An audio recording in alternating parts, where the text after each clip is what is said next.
We're live. All right. Well, good morning, everybody, and welcome to the Township of Georgian Bay Special Council meeting for this Wednesday morning, March 24th, 2021. I'll call this meeting to order at 9:04. I'd like to acknowledge that we're on the lands traditionally occupied by Indigenous peoples. They continue to care for this land. They continue to shape the Township of Georgian Bay today, and we want to show our respect. Hundreds of years after the first treaties were signed, they remain relevant today in guiding our principles and our actions. Megwitch.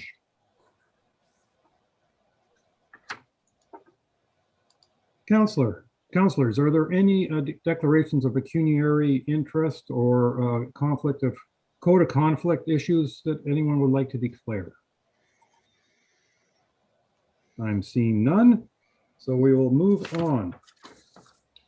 I have it moved by Councillor Bocek, seconded by Councillor Cooper. Be it resolved that Council adopts the special agenda of March 24th, 2021 as circulated. All those in favor, Councillor Cooper. Thank you, Mayor Kutzier. Just a point of clarification. And this is really just a question for you or the clerk. If this meeting runs well into the afternoon, I am going to suggest that there may be some of us that cannot stay the entire afternoon. And I think as far as having our full council involved in the discussion would be useful. So I'm just going to suggest that that we need to be mindful of that in terms of our agenda. Thank you. Well, the optimist in me is hoping we'll be done before lunch, but only time will tell. Thank you. With that, any other comments on our agenda? All those in favor? Thank you, and that is carried.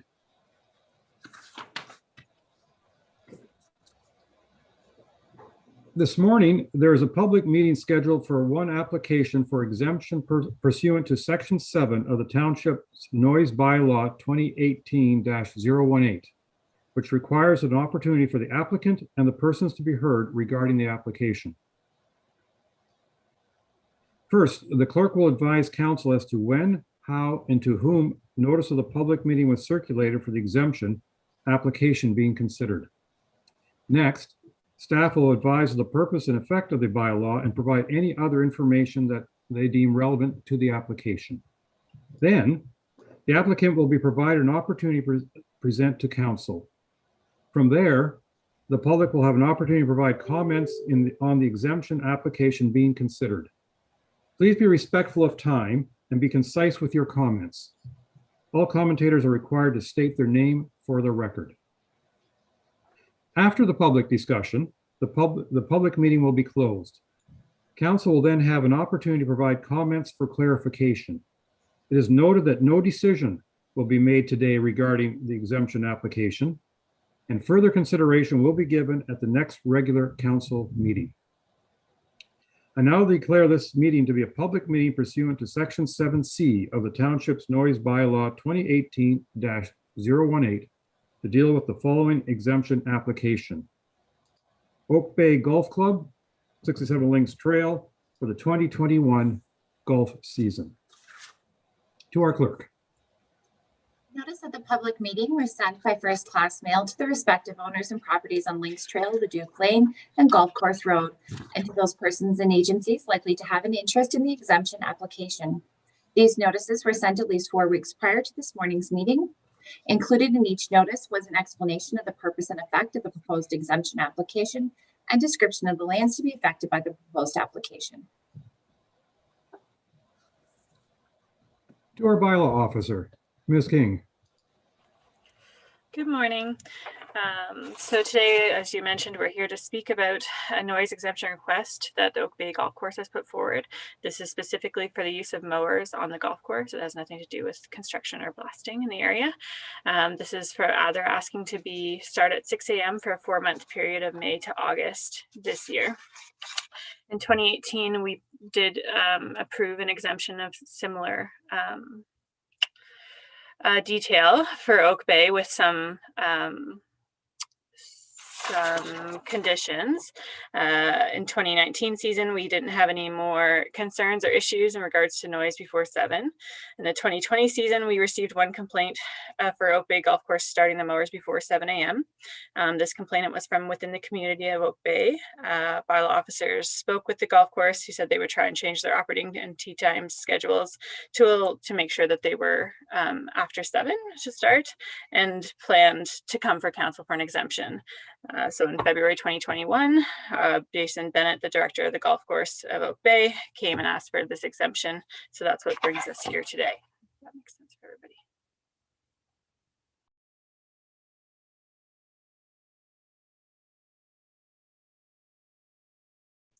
It helps if I unmute myself first, doesn't it? Thank you very much for that, Ms. King.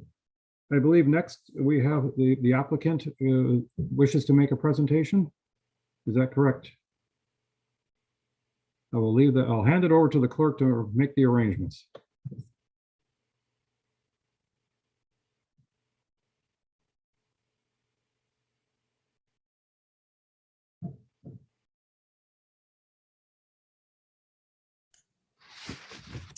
Good morning, Mr. Mayor, members of council, township staff, and members of the public. Are you able to hear me? Ms. Phillips, welcome. Yes, we can hear you. Thank you. Yes, I am Celeste Phillips, and I am a land use planning consultant, and I represent Oak Bay, as you know. With me at this meeting is Jason Bennett, the director of golf, and Owen Ledwith, the superintendent at Oak Bay Golf. Thank you, first of all, for the opportunity to speak to you today. The request, as Ms. King has mentioned, is a request before you for a 4-month exemption to the township's noise bylaw to allow for turf maintenance at the Oak Bay Golf Club starting at 6 a.m. rather than 7 a.m. And this request is for the May to August time period only. As you know, Oak Bay was a master planned golf course community. And I have provided to the clerk a plan that shows the master planned community, if that would be of assistance to you. There certainly is, in my opinion, a reasonable expectation from the members and guests that the course will be ready for a 7 a.m. start time. Hence this request to allow the grounds crew to safely prepare the golf course commencing at 6 a.m. for this 4-month period. And I would now turn it over to Jason to make a very brief presentation. And then both Jason and Owen are available to assist with any questions you may have. And on behalf of Oak Bay, I want to thank you for your consideration of the request today. Thank you. Mr. Bennett. Good morning, Mr. Mayor and council members. Thank you for the opportunity to speak to you today.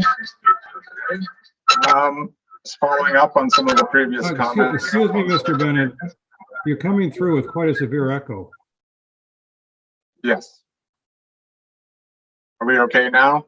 Well, that's much better. Thank you.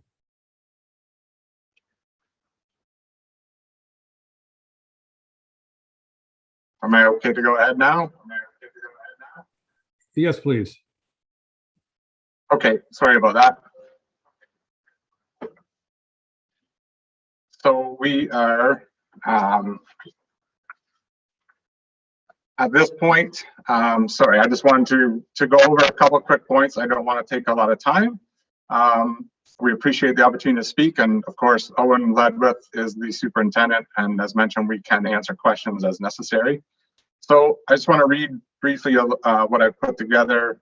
So our earliest golf times would never be prior to 7 a.m. for a golfer to access the golf course.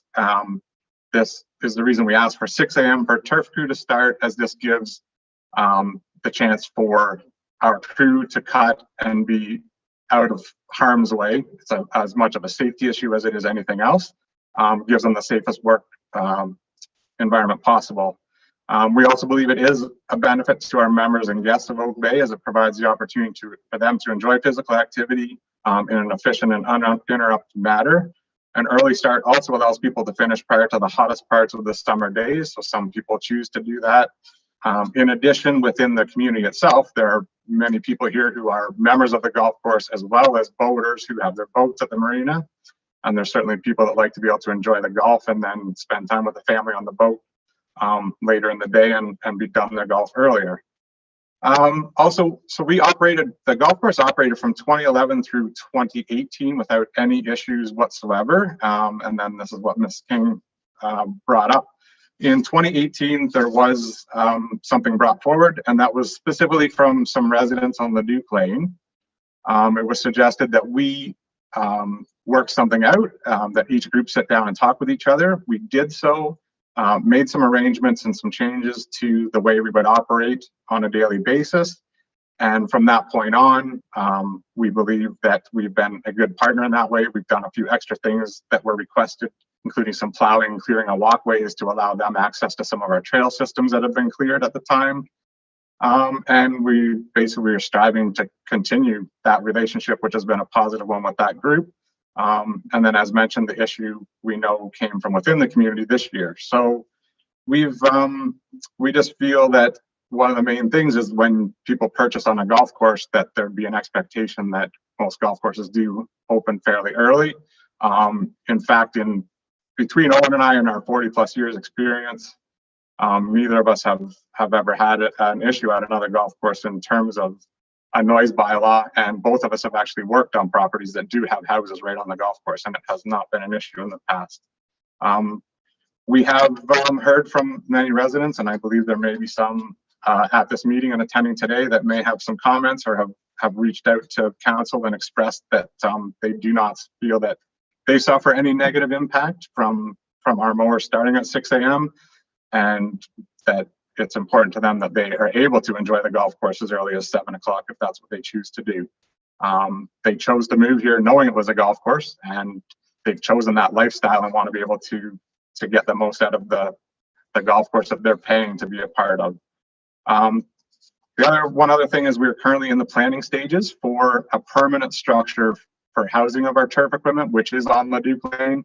And just want to make it clear that we have stayed in contact and continue to be in contact with that group in regards to those plans and ensuring that we work together so that we continue to not interrupt them, as that was the agreement. And that we believe that we want to be a strong partner within the township, a business that is here within the township. We've done our best in the past to support local events, giving back through some sponsorships. Been very happy in the past to be able to host things like the Mayor's Golf Tournament, the Honeybee Festival, the Seg Bay Chamber of Commerce Golf Tournament, and other such events that we're very happy to be able to help. And of course, COVID put a little wrinkle in those things this year, and we're hoping for the best for everyone moving forward. And at this point, I just say thank you very much for allowing us the time, and we hope you take things into consideration when making your decision. Thank you very much. Thank you very much, Mr. Bennett. Mr. Ledwith, do you have anything to add, or you're just here available if we have any questions?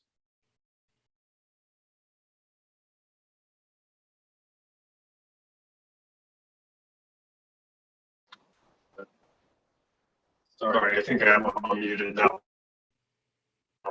Well, Jason and I discussed on one other end what we would propose to council, so I am mostly available here for questioning if needed. All right, thank you very much. Are there any members of the public who wish to make comments in regard to this application? Want to propose?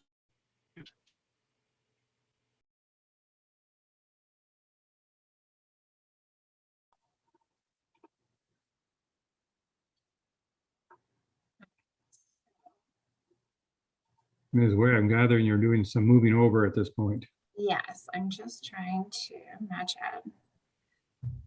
So I currently see 6 names raised. So I think what I'm going to do is I'm going to move them over in order that they've raised their hands. So I'm going to first bring in Michael Beckershaw. I apologize if I mispronounce anyone's name.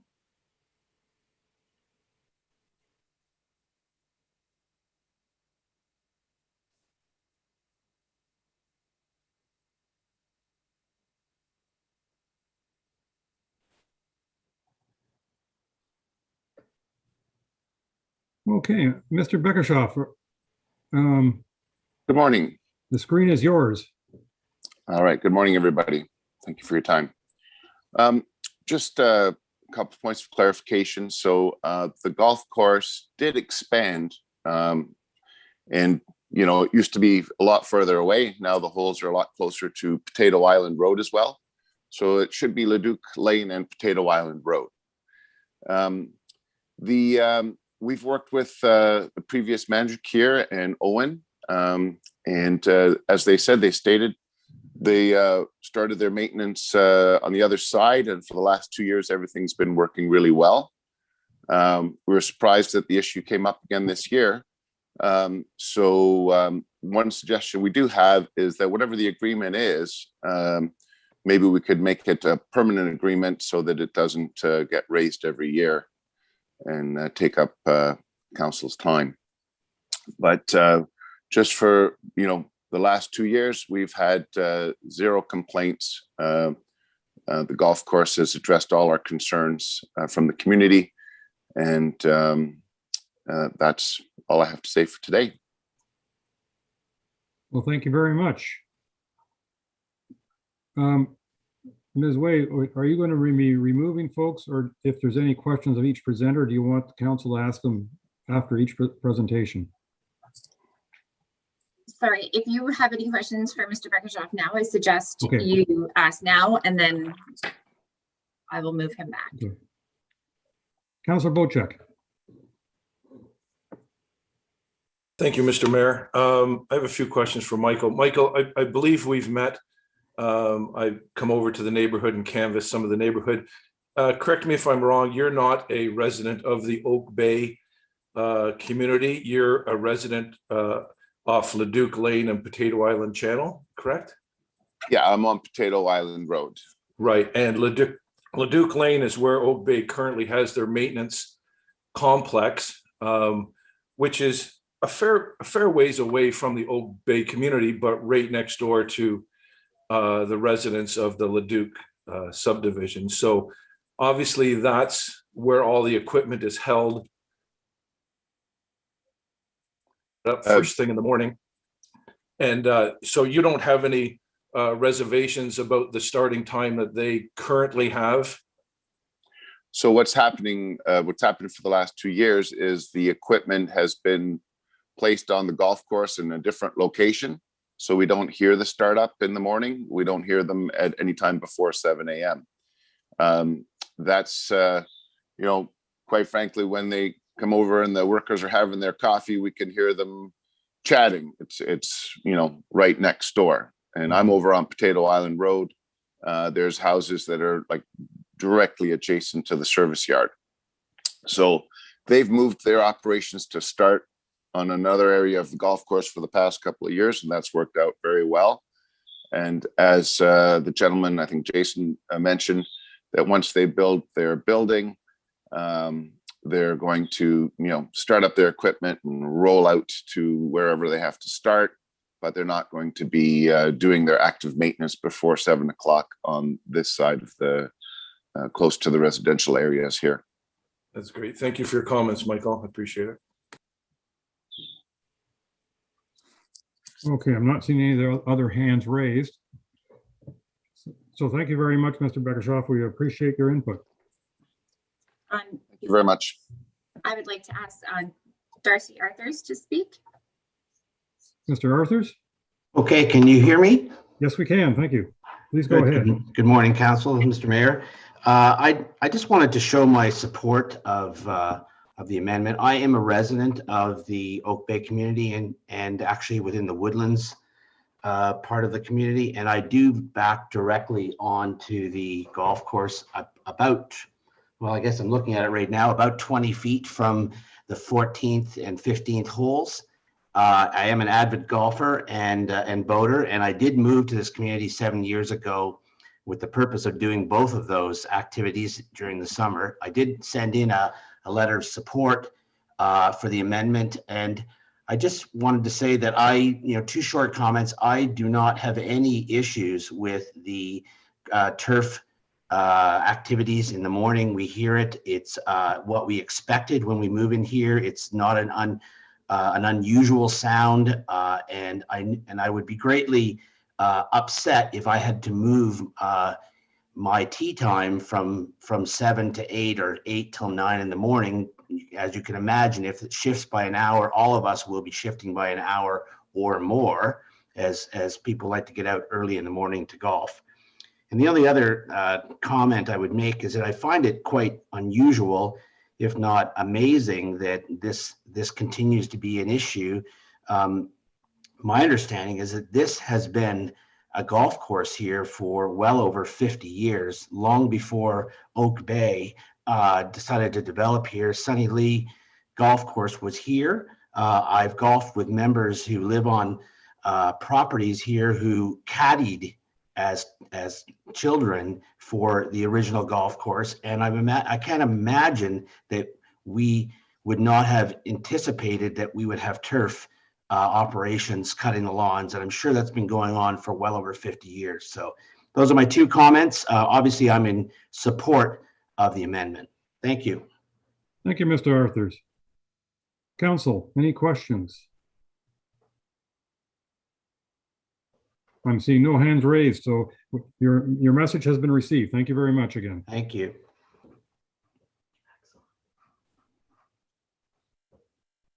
Next, we have Maurice Lewis.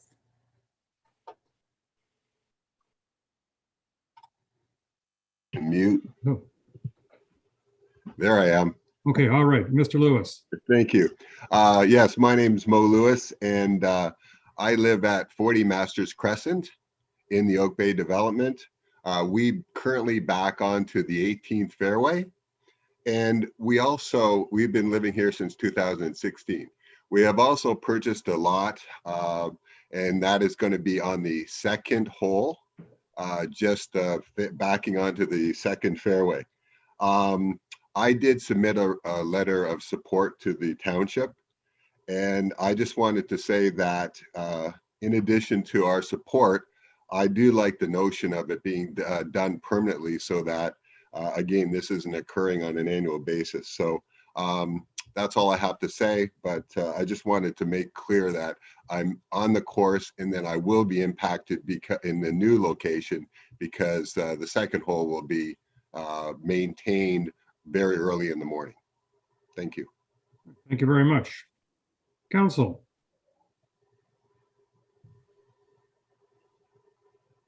Again, I'm seeing no hands raised, so Mr. Lewis, your message has been received, and we appreciate your input. Thank you.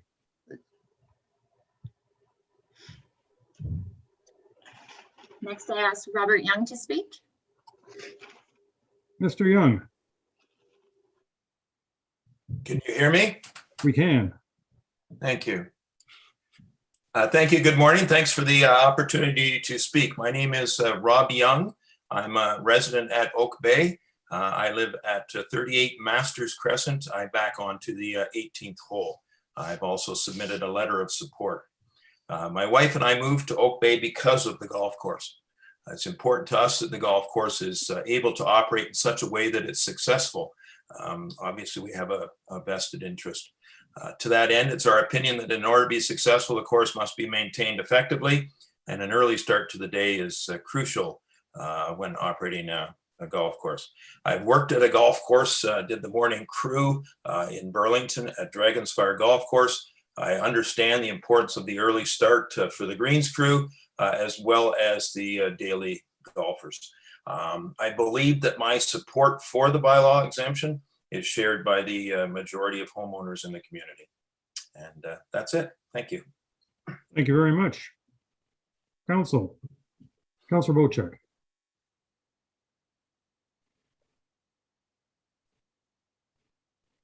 You're muted, Mr. Wojcik. Sorry for muting. Robert, thanks for calling in and letting us know how you feel. I did reach out to a number of golf courses, and surprisingly enough, I reached out to a Terry Glenham who works at the Dragon's Fire Golf Course. And he said during the months of May through September, they always start cutting an hour and a half before the first tee time. And that's to not only cut the grass, but to get the dew, the fog, everything off the greens so that the course is playable. I found it quite humorous that I spoke to the course that you previously worked at, but that seems to be the consensus, and I appreciate you chiming in on that. Thanks, Rob. Thank you. Okay, I see no other hands raised. So again, Mr. Young, thank you very much. And as with the others, we do appreciate your input. Do you have Kathy Corby next? Okay, Ms. Corpy.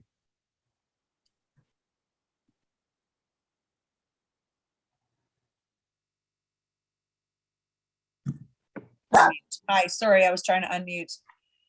You succeeded. I'll bring my camera on. So my name is Kathy Corpy. My fiance, Albert Streif, and I live in the community at 46 Masters Crescent. We back directly to the golf course.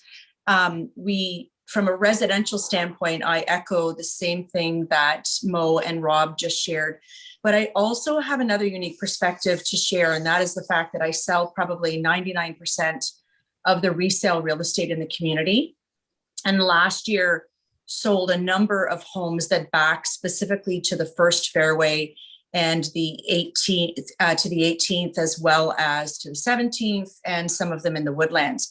And I do want to express that, you know, when real estate transacts in this community, the golf course is a huge draw. It's a big part of it. In fact, one of the number one questions I get is the golf course healthy? Is there a chance it's ever going to close down? Because there's a Horseshoe Valley community where their golf course closed down and their house prices plummeted, and in some areas of that community. So the vitality, and I think it was Rob Young that mentioned this, the vitality and the health of the golf course is vital to the overall planning here. But the most important point is that I would say, if I don't sell the house to the people, I definitely have direct interaction with everybody that has bought in here in the last 3 years, because I connect them to our community resources and our Facebook pages. And the fact that it is a golf course is a huge draw. And they all come in knowing that it's a golf course where there's maintenance going on and upkeep, and there's golf balls flying. And so that's all a given when people move into the community. So I just wanted to share that perspective, because it's certainly not like anybody moves in here not realizing that there's going to be activity inherent to a golf course running successfully and healthily. Thank you. Thank you very much. Councillors. I'm seeing no hands raised, so thank you very much for your input and your perspective on this. Thank you. Next, we have Nadine Kavalowski, whose name I may or may not have just butchered, so my apologies. I will try it myself. Mr. Kozlowski.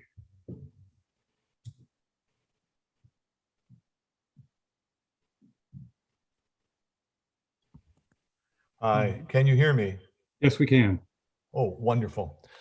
Let me begin by thanking members of council for this opportunity to address you on the issue of the noise exemption bylaw at the Oak Bay Golf Course. I reside in the Woodlands community. I back onto the 15th hole of the golf course. We find it to be a wonderful place to live. We enjoy nature. We enjoy the community and the physical nature of living up here. We've lived here for 4 years, and we purchased primarily because of the lifestyle in the community. Being able to be outdoors, being able to play golf, and specifically being able to play golf early in the morning, and then being able to boat with my family in the afternoon during the summer. It's a little bit of heaven. We enjoy it immensely. We also enjoy the early tee times, and I've sent a letter of support to council regarding that. And I strongly support the exemption to the bylaw for Oak Bay Golf Club to allow us to have early times. Backing on to the 15th hole, there is some noise, I'll grant that, but we purchased up here specifically for the golf course. And I think that if you purchase a property here on the golf course, you're going to have to expect a little bit of noise from the maintenance. I always feel it's a good sign because I know the course is getting ready for the day. So that's all I have to say. thank you very much for that opportunity. Well, thank you. Council, any questions? Again, I'm seeing no hands raised, so I'm going to thank you for your input. It is appreciated. Thank you. Next, we have Paul Joyner. Okay. Yes, morning. Can you hear me? Mr. Joyner. Yes, I have been a member of 3 different golf courses in my tenure. I was a member at Markland Wood in Toronto. I lived on a golf course in Florida, St. Petersburg Beach, Isla del Sol, for 12 years. I was about 90 yards from the 8th tee, and the biggest problem there was balls hitting condos, and you sometimes just about had to wear a helmet to survive. Anyway, I live at 43 Masters Crescent, about an L wedge away from 17th hole, and I support the amendment. The 3 golf courses I've been involved in, this has never come up. I find it very strange that someone would purchase a home on a golf course and not be aware of what's going on in terms of noise and the machinery required to maintain the property. The main thing is that it keeps the property beautiful and enhances the value of the area, and gives the people around it a real pleasure to live in this area. So basically, I'm aghast at the fact that someone would make this complaint without regard to the other people that are members of the community. And that's basically what I'm thinking about. I support the exemption and would fully agree with the clubhouse and other members. Thank you. All right. Thank you very much for your. Councilors. Thank you. Thank you. Councilor Wienko. This is my comments to you, Mr. Mayor. Oh, boy. Okay, this is my comments to you, Mr. Mayor, and the rest of council. We can go on all day probably and hear from these people, and all in support of the new of this exemption. And I just don't know how far you want to go with it. I haven't heard anything negative yet. Maybe Karen can maybe explain any negativity that we've seen so far, but we can go on and hear from these people and hear the support from them. And I'm just wondering what the appetite of council is, how far to go. Maybe you can put the resolution up and talk about it. If there's certain councilors who don't want to vote for it, maybe they can speak up and so on. But how much further you want to go on this? I haven't anything negative so far, and I'm sure there'll be a lot more positives and so on. So I'm just thinking of we can cut this thing short if you wish to put up the resolution and we can debate it. Councilor Wienko, of course, part of the purpose of a public meeting is any member of the public who wishes to speak should have the opportunity. I don't know, at this point, I think I only see one further individual that wishes to speak, or, so sorry, 2. Councilor Bochek? Okay, that's no problem. I just don't want to go on for hours and hours. Yeah, thank you, Mr. Mayor. I did receive some emails of people not wishing to extend the noise bylaw, and I believe we're going to hear from some of them. I do remember some of these names from emails I've received, so there should be some commenters that have a different approach coming up shortly. I think we should allow any more members of the public who wish to speak. We can question them after each one if we so wish, and then afterwards we can have a within council discussion on the matter. Clerk Way, who do you have next in line for us? And thank you very much, Mr. Joyner. So next we have Michael I'm going to say Dyknerski.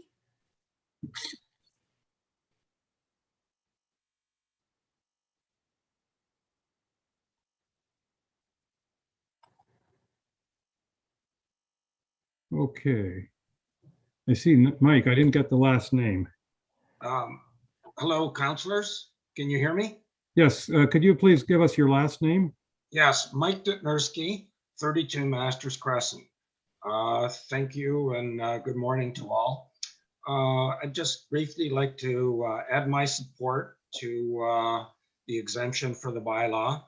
I live at 32 Masters Crescent, as I said, and I look out onto the 17th and the 18th fairways. Before the golf course changed to the new 9 or the new setup where they used to have the back 9 was the front 9, we had the mowers coming through our area very early in the morning. And you could hear the mowers, but it wasn't a real issue, especially if people are concerned. They can close their windows and run their AC and you can barely hear the mowers. So we left our windows open. It wasn't a problem for us. And I strongly support the exemption. And that's all I have to say. Thank you very much. Mr. Nurski, thank you. Councilors? Okay, I don't see any hands raised. So Ms. Way? And thank you very much, Mr. Nurski. Thank you. Yes, we have Ted McCarron.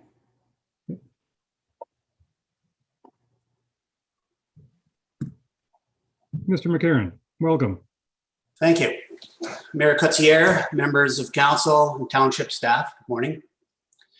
My name is Ted McCarron. My wife and I are the original owners of a home at 63 Marina Village Drive for about 10 years. Let me begin by stating that I am aware and recognize the importance of the Oak Bay Golf Course to the residents of Oak Bay and the surrounding community. It is a spectacular golf course and adds value to the enjoyment of our lives and, frankly, to the value of our properties. Moreover, we are hopeful that the golf course is highly profitable. It is a business, after all, and is successful long into the future. Stability benefits everyone. However, with all businesses, the success and profitability of the golf course must be balanced with the needs of all of the residents of Oak Bay to the extent that that is possible. My personal history is one of acting as a senior executive for a very large firm, president of a division in a national accounting firm, and one of the owners of various businesses across Canada. I share this with you because I've learned a few things over those years. One thing is this: other than situations where one is being asked to suppress one's personal principles, health, safety, law, ethics, etc., one of my lessons learned is that successful negotiations always benefit from an ability and willingness to compromise. What a great opportunity the golf course had to engage in dialogue, understand the residents' needs and concerns, and offer a compromise that would be brought to the township essentially for ratification. However, that was not their chosen path. So it is left to this council to try and balance the needs and wishes of the community. As I see it, this council has essentially 4 options. Now, there may be some variations to these, but I think fundamentally these are your options. First is to deny the application outright. Now, this would make a few people happy, but I don't think it takes into consideration the needs of the golfers at Oak Bay and surrounding community, nor the desire to reasonably accommodate the golf course to be successful as a business. So I think this option is suboptimal. The second is to grant Oak Bay the exemption they request. Well, some golfers would be pleased, the golf course would be delighted, but that decision would ignore the wishes and concerns of some residents that have objected to this exemption. So I think that option is also suboptimal. The third is to ask the golf course to compromise and rearrange the whole configuration so that early morning activity is not near the many residential areas. This was how the golf course was previously configured and could be done so again. This compromise would allow the golf course to start early in the morning and not impact most of the residential areas. However, I'm led to believe that Oak Bay does not like this compromise, and I'm sure they will have developed reasons to defend this position. Personally, I like this one because it essentially allows the golf course to operate early in the morning, allows golfers early access, and gives all the residents throughout the community some quiet in the morning before 7 a.m. The fourth is potentially a way to accommodate most of the objectors to the bylaw exemption.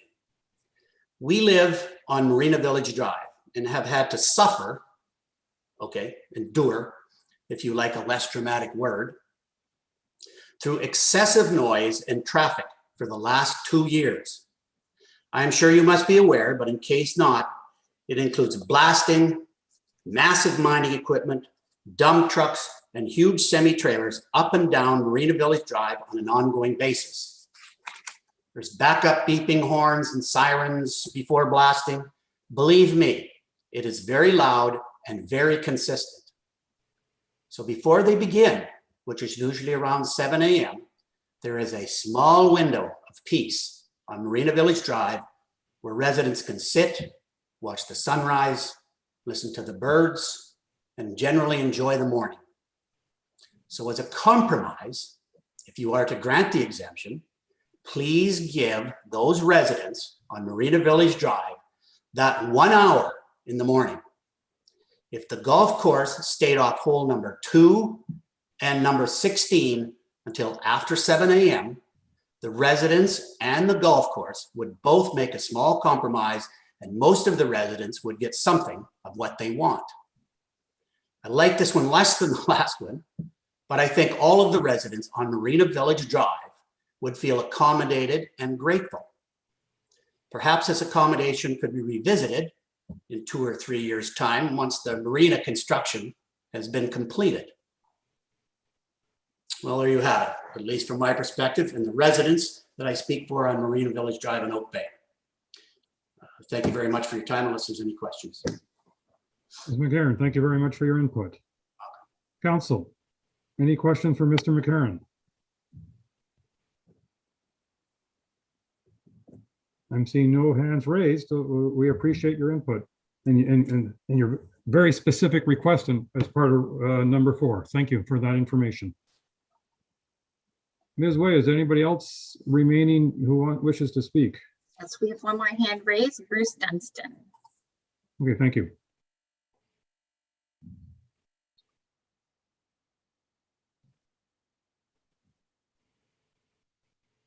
Mr. Dunstan.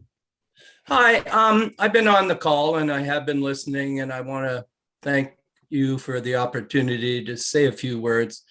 I moved up here. I am a resident of Oak Bay. I originally, and I wanted to just address a little bit of what the last speaker said. I had an opportunity to buy a lot in the Woodlands. I did move up here because it did have a golf course. And I will tell council that I made a decision not to be over there because of the marina, because of the different aspects that will be over there. The point I'm making is I had an opportunity to not live here, where to live, and I made those decisions based on the fact that the golf course would be here. There would be some noise in the morning, and more importantly, that I would have an opportunity to golf early. I like to walk. I like to stay active, as some of the other residents here have said.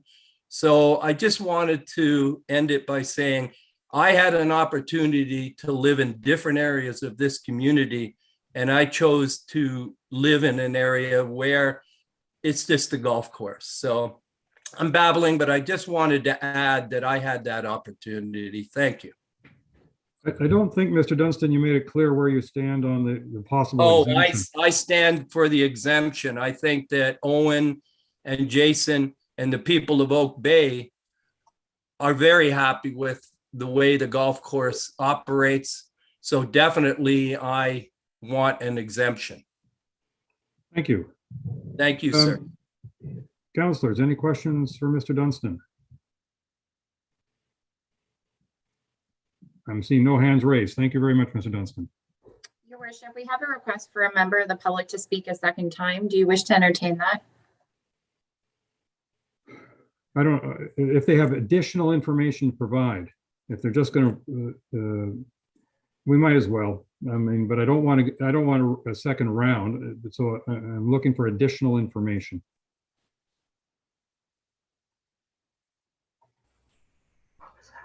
Mr. Arthurs. Sorry, I just lost connection for a second. I'll be very brief. It's just a supplementary comment to what was presented by Mr. McCarron. If I understand correctly, and I too have been a member of 3 different private golf courses, and this is the 3rd one. The compromise number 3, which would be not to cut the hole, number 2 hole, would mean that every time I golf that hole in the morning, it would be uncut. The green would be uncut and the fairways would be uncut. And I have never heard of such a thing happening at a golf course. And I find it completely unacceptable. Thank you. Okay, thank you very much for your input. We have one more member of the public who's requested to speak, Paul Lewis. Okay.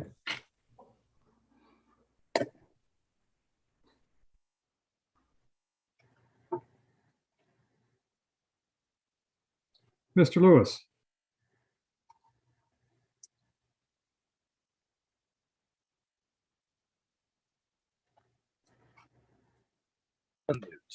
Oh, there we go. Am I on now? Yes, you are. Okay, sorry. New to doing Zoom. Good morning, and I am going to be a new resident. I'm building actually on Honey Harbor Road across from, I just found out this morning, hole 10, which is along the Honey Harbor Road.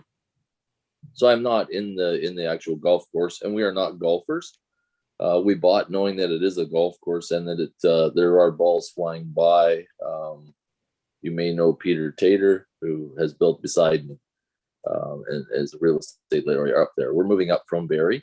The only thing I see is everybody does support this exemption. I just found out about this yesterday. So I'm not opposed to the exemption of early morning start, but the only thing I may have is a suggestion for the noise. And that is, I know that usually a lot of the noise bylaws are based on decibels. And with innovation and technology, there are newer units to suppress the noise. But I don't think they're going to be a lot louder than the traffic I'm going to hear on Honey Harbor Road. But I myself have purchased in the last few years all battery operated and electrical units. So just for that reason, and the air pollution of the gas and diesel units. So as far as the lawnmowers and maintenance on the golf course, I don't think I'm going to be it's going to be a big problem for us as far as the noise versus the highway. But I'm just suggesting that maybe they could look into in the future, if this does come up, maybe just the purchase of the battery operated or electric vehicles that are much quieter. They would solve that issue. So that's all I have. Thank you very much, Mr. Lewis. I personally consider that a worthy suggestion. Less pollution, less noise. Thank you. Look forward to meeting some of you when we move up there. Well, welcome to the neighborhood. Thank you. Have a great morning. Ms. Way? I have a request from Celeste Phillips to speak again. Okay, I don't want, okay, we'll allow her to speak briefly, but I think it's time that we turn this over to council, because I don't want to linger at this too much longer if we don't have new people speaking. Ms. Phillips. You are muted.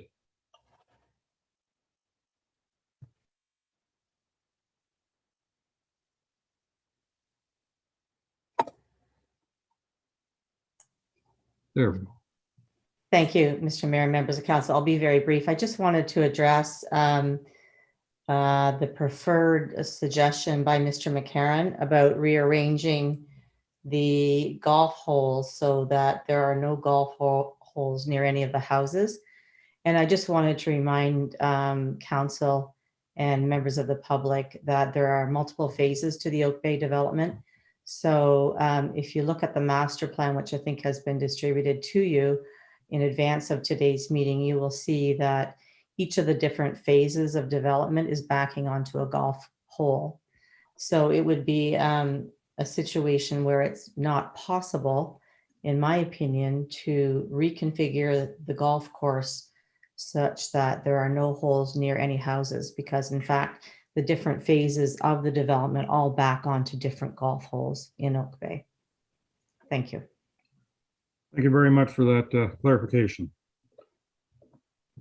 Council, I don't see any other hands in the attendee list, so I'm now going to turn it over to council and ask councilors if they have any questions for anyone or any comments they wish to make. And I'm going to start with Councilor Bochek. Thank you, Mr. Mayor.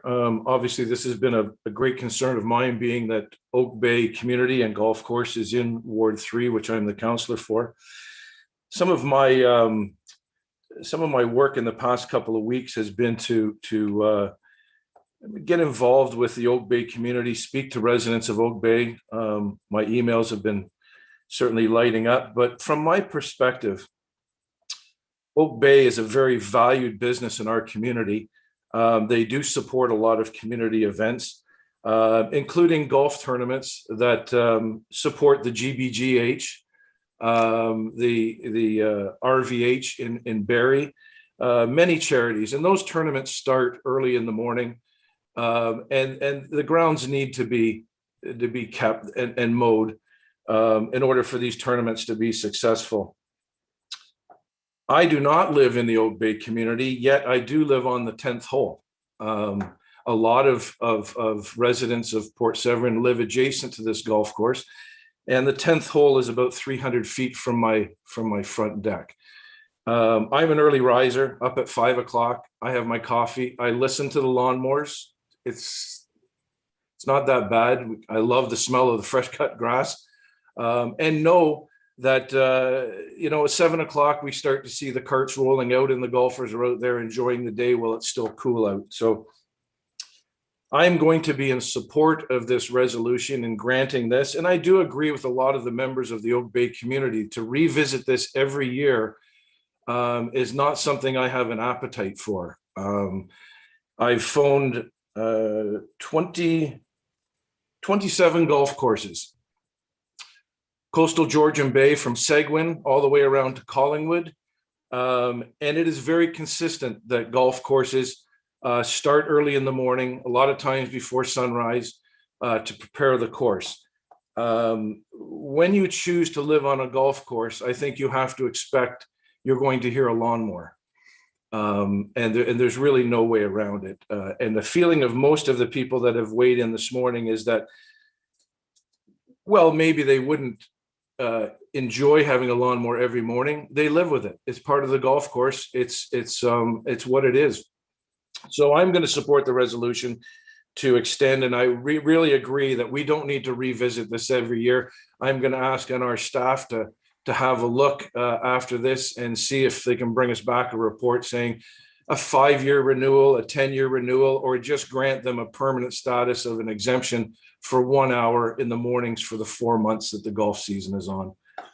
I think that's about it. Thank you very much. Thank you. Any other count? Sorry.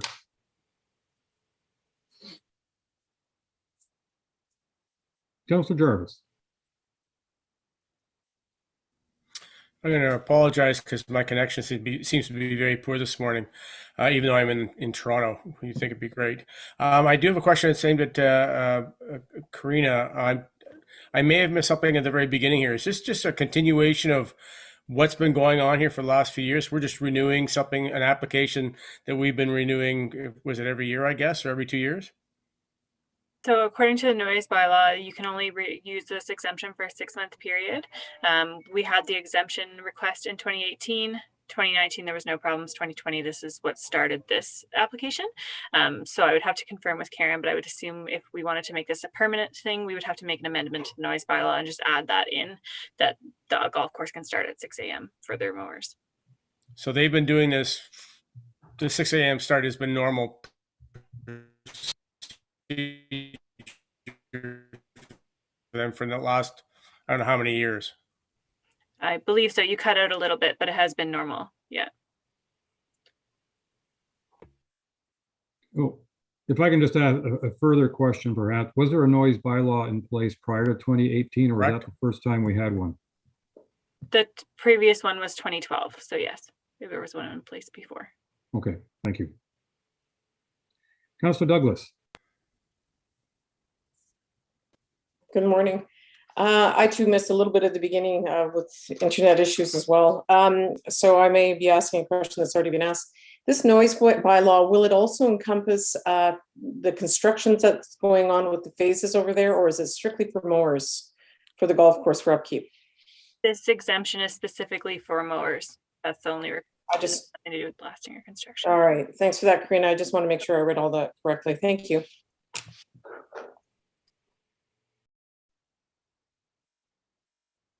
I'm not seeing more hands raised. So I think that if I understand the process correctly and for everybody's information, with what we've heard today, this will come in front of council at the regular meeting in April for any further discussion that we may want to have and a vote. So I want to again thank everybody for their attendance and for their input. It's greatly appreciated, and also for all the correspondence we have received, because we've received quite a bit. Oh, Councillor Wienko, I'm seeing your hand, so you don't really completely shut the discussion down. Well, maybe in April that when they come back, they can bring a resolution that'll make this permanent. Otherwise, maybe we can bring the noise bylaw back at the same time and have it updated to make this a permanent issue. Thank you. All right. Council, that took us exactly 1 hour. I don't know if anybody would like a brief break before we go into the second item on our agenda. Yes. So why don't we have a 10-minute break and reconvene at 10:10 to discuss item 2 on our agenda. And again, thank you very much for all the attendees for joining the first part of our meeting.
Stephen?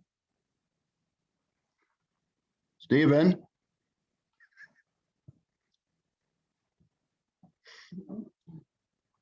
Yes.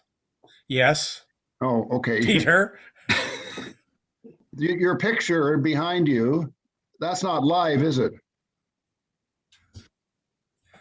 Sure it is. From his back window of Toronto. Yeah, it so happens I'm in Toronto. I'm going to be taking my video off in hopes of having a better connection for us all. Just so you know. Well, as long as you have the approval of the clerk. Karen? Yes, as long as I know you're still there, then I'm happy. But yeah, I know he's having some connection issues, and for some reason turning our video off seems to alleviate that. This seems kind of bizarre since I'm in Toronto. I should have a perfect connection. Ha ha ha. And We'll losing keep going the way we are won't for now. offend us. I figured that. Thanks, Brian. Al, is that live? I think we have everybody back, and I believe we're being recorded. Yes. Recording's on? Live. Okay. Before we get into the next subject, I can't help but notice we have a Daniel Hobson in attendance, who is our new deputy clerk. Daniel, I wonder if you might want to show your face for a moment, and we can welcome you to the township. Good morning. Mr. Hobson, welcome. Thank you. Yes, welcome. I mean, I'm not going to put any work on you right now. I figure people like Ms. Way are doing more than enough of that, but I just thought it'd be nice for council to see the latest addition to staff. Absolutely. Thank you very much. Pleasure to be here. This is week 1, isn't it? Or is it week 2? It's week 2. Week 2. Okay. So, well, welcome aboard. Thank you. Good to have you. Welcome. All right, council. Next on our list is the district council composition review, and I believe you've all seen the report from Ms. Back, the Muskoka district clerk, with regards to the history. And I'm going to presume that most of you have been paying some attention to what was been going on, and I'll summarize extremely briefly in that the Municipal Modernization Committee, which consisted of the 6 mayors, met numerous times last year and this year, and eventually end up putting 2 proposals in front of district council. The first proposal, which was introduced by the town mayors, basically had us going from 22 councillors down to 18 by cutting a councillor out of 4 municipalities, including ours, and it left the towns with 10 of the 18 councillors. And that failed to pass at district council, and it did not pass because even a number of town councillors did not vote in favor of that proposal. The second proposal was where there would be 3 councillors from each municipality, towns and townships. And 6 times 3 adds up to 18. It'd be the same 18, but at that point, the towns and townships would be equal. But it also included a weighted voting option if we had a tied vote. That also did not pass district council. And so the third, what the council then chose immediately to do was to craft and pass a resolution that basically said we could not reach a decision on modifying the council, and therefore we're going to stick to status quo. And there's, as you may know, any changes that we had to make had to require a so-called triple majority. And apparently this resolution of staying at status quo also required that triple majority. So what's in front of us now is the resolution that is basically handed to us from district council for our response. And that basically says, and I'll just read it in full, probably the easiest way to do it. The resolution would read, whereas pursuant to section 2018-6 of the Municipal Act, Muskoka District Council was required to review its composition. And whereas the district has completed its review and passed resolution 59/2021, affirming its current composition. And whereas lower tier councils are required to consider motions of consent with respect to the upper tier resolution.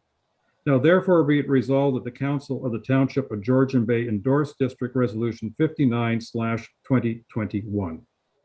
So basically, if we were to pass this resolution, we would be consenting, or if you will, agreeing with District Council to carry on as is, status quo, no change, however you want to word it.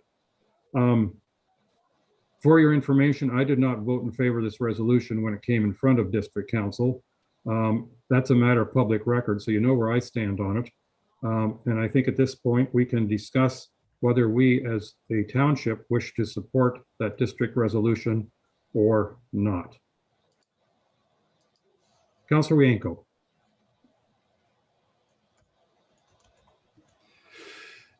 With the present composition that we have at the district with the 22 people, it still gives the towns the ultimate say on every decision. So basically, you would expect that when this goes down to the lower tiers, all the towns will support it. What has to happen in order for this to pass the triple majority, one of the townships have to support it. And in this case, for our township, I will not be supporting it. I feel that the composition committee intent was to reduce the number of councillors at the district, and they made an honorable attempt to do that, and it was unsuccessful. And I'm disappointed that we haven't moved the needle at all. It's going to be, we've had this same system for 50 years, and it looks like we're going to have it for another 50 years where the towns are going to dominate the township going forward. So I'm not going to support it. What happens then if you'll have to look for the other, I don't know how we're going to vote for it, but they need one township to support it. And if they don't get one township, then it does go down to the province to make the final decision, if they're going to make a decision. And I think that the district should be reduced in size. And if the province wishes to do it, let them go ahead and do it, because we can't seem to do it ourselves. So I voted against it at the district, and I'm going to vote against it today. Thank you. Councillor Cooper. Thank you, Mayor Kutzier. I think there's a lot of things to unpack with respect to this whole story, but I'd just like to sort of add to your summary, if you don't mind, Mayor, and that is that prior to the two final solutions being put forth, there was a discussion and agreement that maybe one of the solutions could have been, and many of us were hopeful, would have been that it was a reduction to 18 with three members from each of the municipalities, period. No waiting. And that would, I had hoped, would gain some traction, although we knew that perhaps towns in particular, which have enjoyed domination for 50 years, might not. But I think it was a very elegant and simple solution. And if we had to break a tie, the chair could break the tie. It's very, very simple. And that went by the wayside. So I just wanted to add that in, that that is really the only solution that would be fair and equitable as far as I'm concerned. I think it needs to be pointed out that the current system is not really equitable in today's terms. And unfortunately, the two solutions, while they were really, sort of valiant attempts at compromise, they compromised also on somewhat being unequal. And one of the problems with the one solution, which was weighted voting, is that if the towns had held fourth, there would have been a lot of ties, and then they could break the tie with weighted voting, and the towns would continue their domination. So I saw a problem with really both solutions.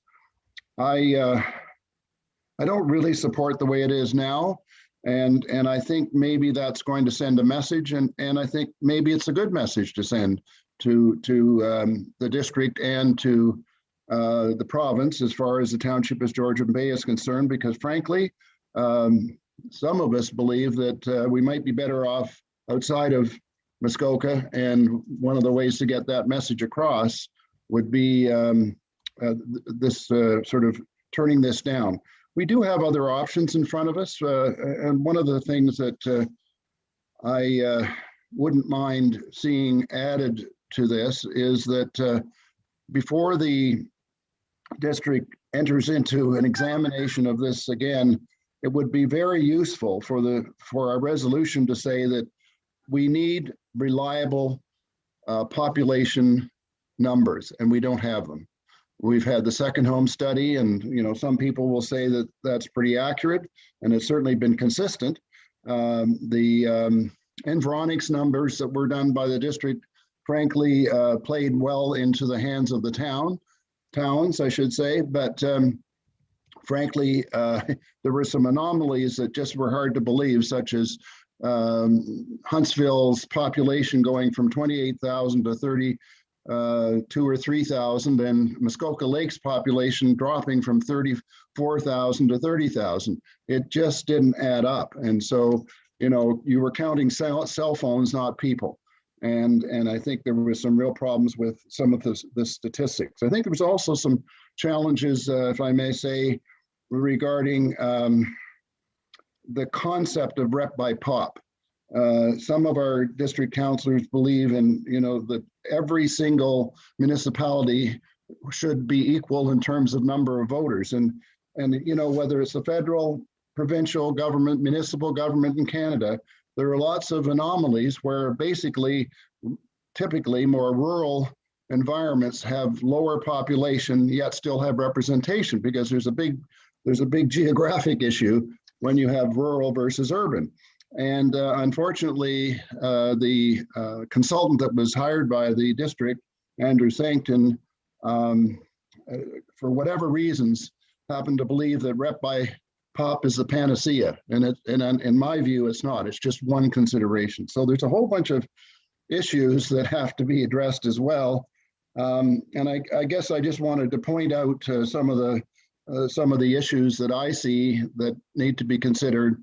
But I'll let others speak now. I just wanted to put my 2 cents. It's really very unfortunate that we didn't get to a better place. Thank you. Thank you. I see Councillor Jarvis's hand.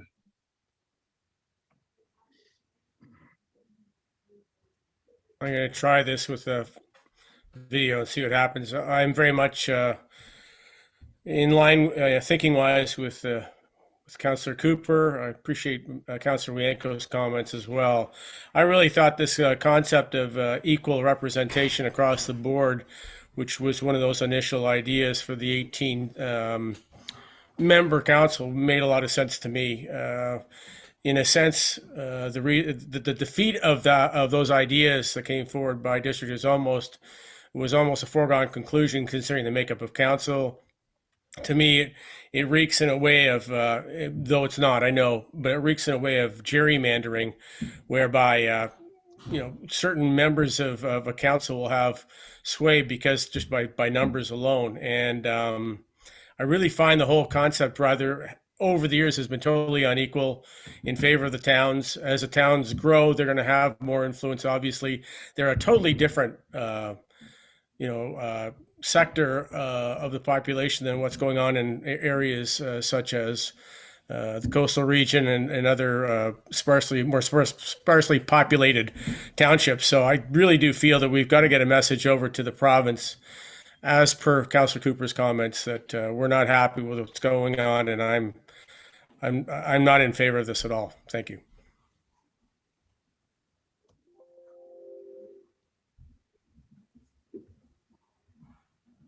Councillor Bocheck, followed by Councillor Hazelton.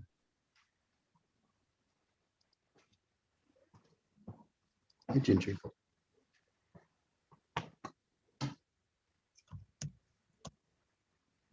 Councillor Bocheck, you're muted. Sorry, I'll say thank you again.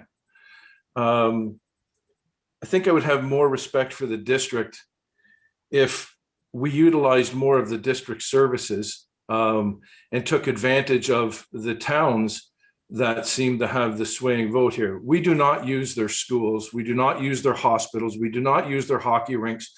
We do not use any of the amenities that subsequently we're paying for these towns, these three towns, for their populations to use.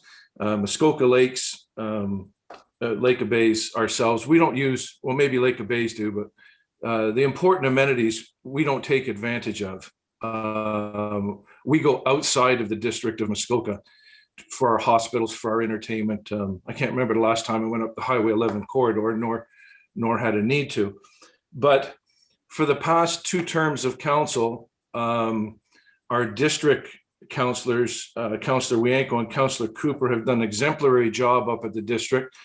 Mayor Braid, I've spoken to him in the past about district. I've certainly spoken to our current mayor about the district, and I have faith in our 3 representatives up at the district to support our council's decision. And I will weigh in that I do absolutely support Councillor Cooper, Wienko, and Mayor Coatsier's position on this.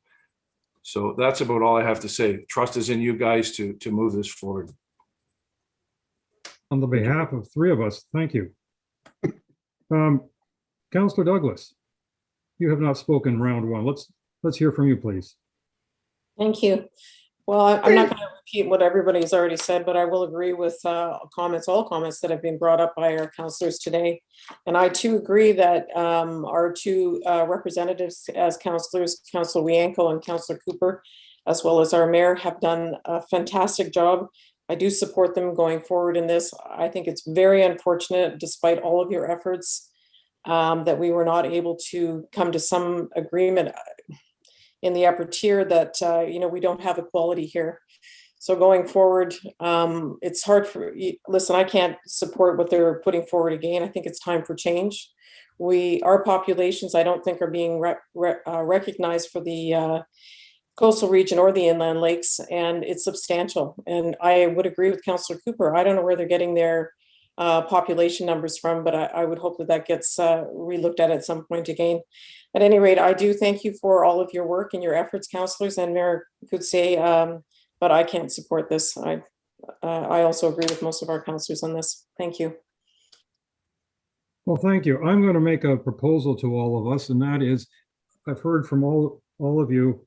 Wait a minute, did I miss Councillor Hazelton? I'm just looking at my notes and I didn't put a tick beside you. I apologize, Councillor Hazelton. I did put the H down, I just didn't put a tick afterwards. So that means, let me hand it over to you before I speak. I apologize. I'll be brief. I think everybody is aligned in this topic. I'm actually shocked at the attitudes of the towns in the district, and I think they should be embarrassed by their attitudes. If we took their attitudes and applied their attitudes in our township, we would be arguing, well, one ward is bigger than the other ward, and that's not fair, and we're going to have half votes here and half votes there. It's absolutely pathetic what they are trying to argue, and I fully support the district councillors and our mayor's strategies on this. I think that if this were to be left up to a minister to decide, I can't imagine how he could possibly be thinking anything like these pathetic councillors in the towns. Thank you. Thank you. Well, what you said hasn't changed what I'm about to say, and that is I'm hearing from all of council that they are not inclined to approve or consent to the resolution as proposed by the district, which I'm glad, frankly, to hear. As a little bit of background, on Monday evening, the Huntsville town council met and they voted in favor of the district resolution. But what I did hear there, because I actually listened in, their biggest complaint, which I share, is that there was no movement has been made in the so-called modernization. They see lots of room for efficiency and more effective governance, and the district has failed to, the district council has failed to achieve anything along those lines. Apparently last night, the Gravenhurst Council also met. Unfortunately, I missed watching that, but they also voted in favor of the resolution from district. To the best of my predictive abilities, I do not believe that either of the townships are going to vote in favor. The other two townships are going to vote in favor of this. Certainly, I'm reasonably confident in suggesting their mayors aren't going to vote in favor of it. And we don't know what Bracebridge is going to do, but we can all predict. I think there's a very real possibility that this resolution will not achieve triple majority, because if 3 of the lower tier municipalities do not vote in favor, you do not have triple majority. And therefore, the Minister of Municipal Affairs and Housing, Mr. Clark, will be notified by district that we have failed to come up with any solution. We have not found a change that we could get approval for, nor did we agree to stay the same. And that means the minister will have the option of imposing a solution on us if he is so inclined, or just ignoring us and having bigger things to do and not worrying about them, just letting it be. I think that, you know, absolutely, we as the township of Georgian Bay have a couple additional challenges in that we are the most remote from the majority of the population, and that it's centered around Highway 11, and we're not. We're one of the smallest. You know, us and Lake of Bays are the two smallest municipalities in terms of population, in terms of current district councilors. And certainly that would have, with the one proposal put forward by the towns, we'd go from 3 councilors down to 2. So we would remain minor characters. I cannot digest that, and I cannot accept that. I also want to add that I'm extremely frustrated that a few years ago, the province organized a governance review for all the multi-tiered municipalities in the province, and they hired 2 men who I have extremely high respect for, who did a heck of a lot of work, and I'm sure at great expense to the taxpayers and tons of input, and the province chose not to share that information with us. As a taxpayer, I'm extremely frustrated. As a resident of our township, I'm extremely frustrated that we couldn't use that information to help inform our deliberations at district. You know, and as it is, we're not doing anything that resembles modernization. My proposal to all of us is that we vote on the resolution in front of us, but we do not end our council meeting with that, but rather have a bit of a discussion following that on whether or not we want to pass any additional resolutions or whatnot. I do know that the other 2 townships are considering resolutions that would be directed basically to the minister, to Minister Clark at the province, and acknowledging that the district and its lower tiers have failed to come up with a solution, and making a couple of suggestions to them.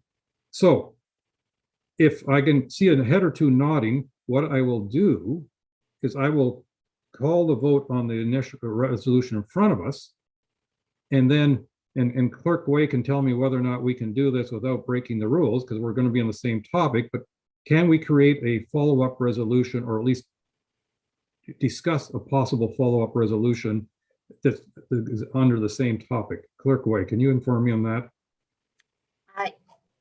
Your worship, yes, you can, because the content and the intentions are still similar. It's just a different direction and motions need to be written in the positive. So we do have the motion from the district on the table. So that would obviously need to be dealt with first.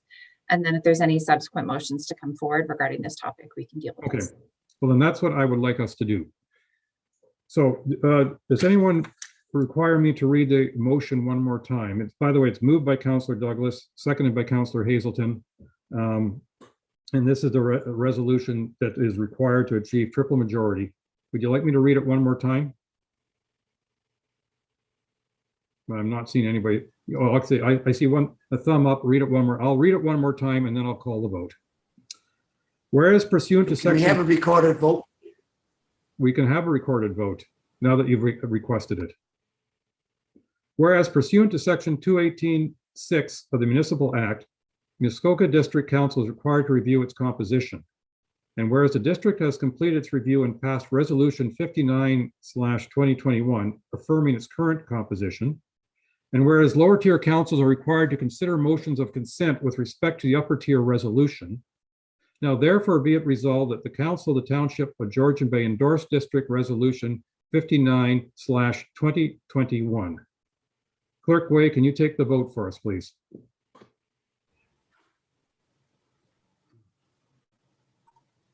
If I unmute myself. Let the record show that Councillor Wanko has requested a recorded vote. Councillor Wanko, how do you vote? No. Councillor Bocek, how do you vote? No. Councillor Cooper, how do you vote? No. Councillor Douglas, how do you vote? Nay. Councillor Hazelton, how do you vote? No. Councillor Jarvis, how do you vote? No. Mayor Kutsier, how do you vote? No. Let the record show by unanimous, the motion has been defeated. Okay, thank you very much. Councillor Wanko, I believe I saw your hand. Sorry, I'm just, can I ask that this resolution with all our names on it be sent to all the townships ASAP, so they know how our township voted, so they can take it into consideration when they have the meetings? Yeah, absolutely. To the best of my knowledge, I believe Lake of Bays is meeting tomorrow and Muskoka Lakes on Thursday. Oh, you know? Lake of Bays is meeting right now. Their meeting started at 10:30. Bracebridge is later today and Muskoka Lakes is tomorrow. Okay. Thank you. All right. Council.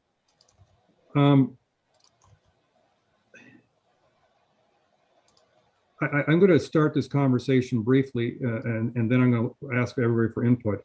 I know that there was some consideration of, and I will identify my sources of being Muskoka Lakes. They were considering quite a lengthy resolution, which was at least a page and a bit of whereases, more or less describing what had happened and some of their perspective, and then then resolving basically the resolution that was put forward by the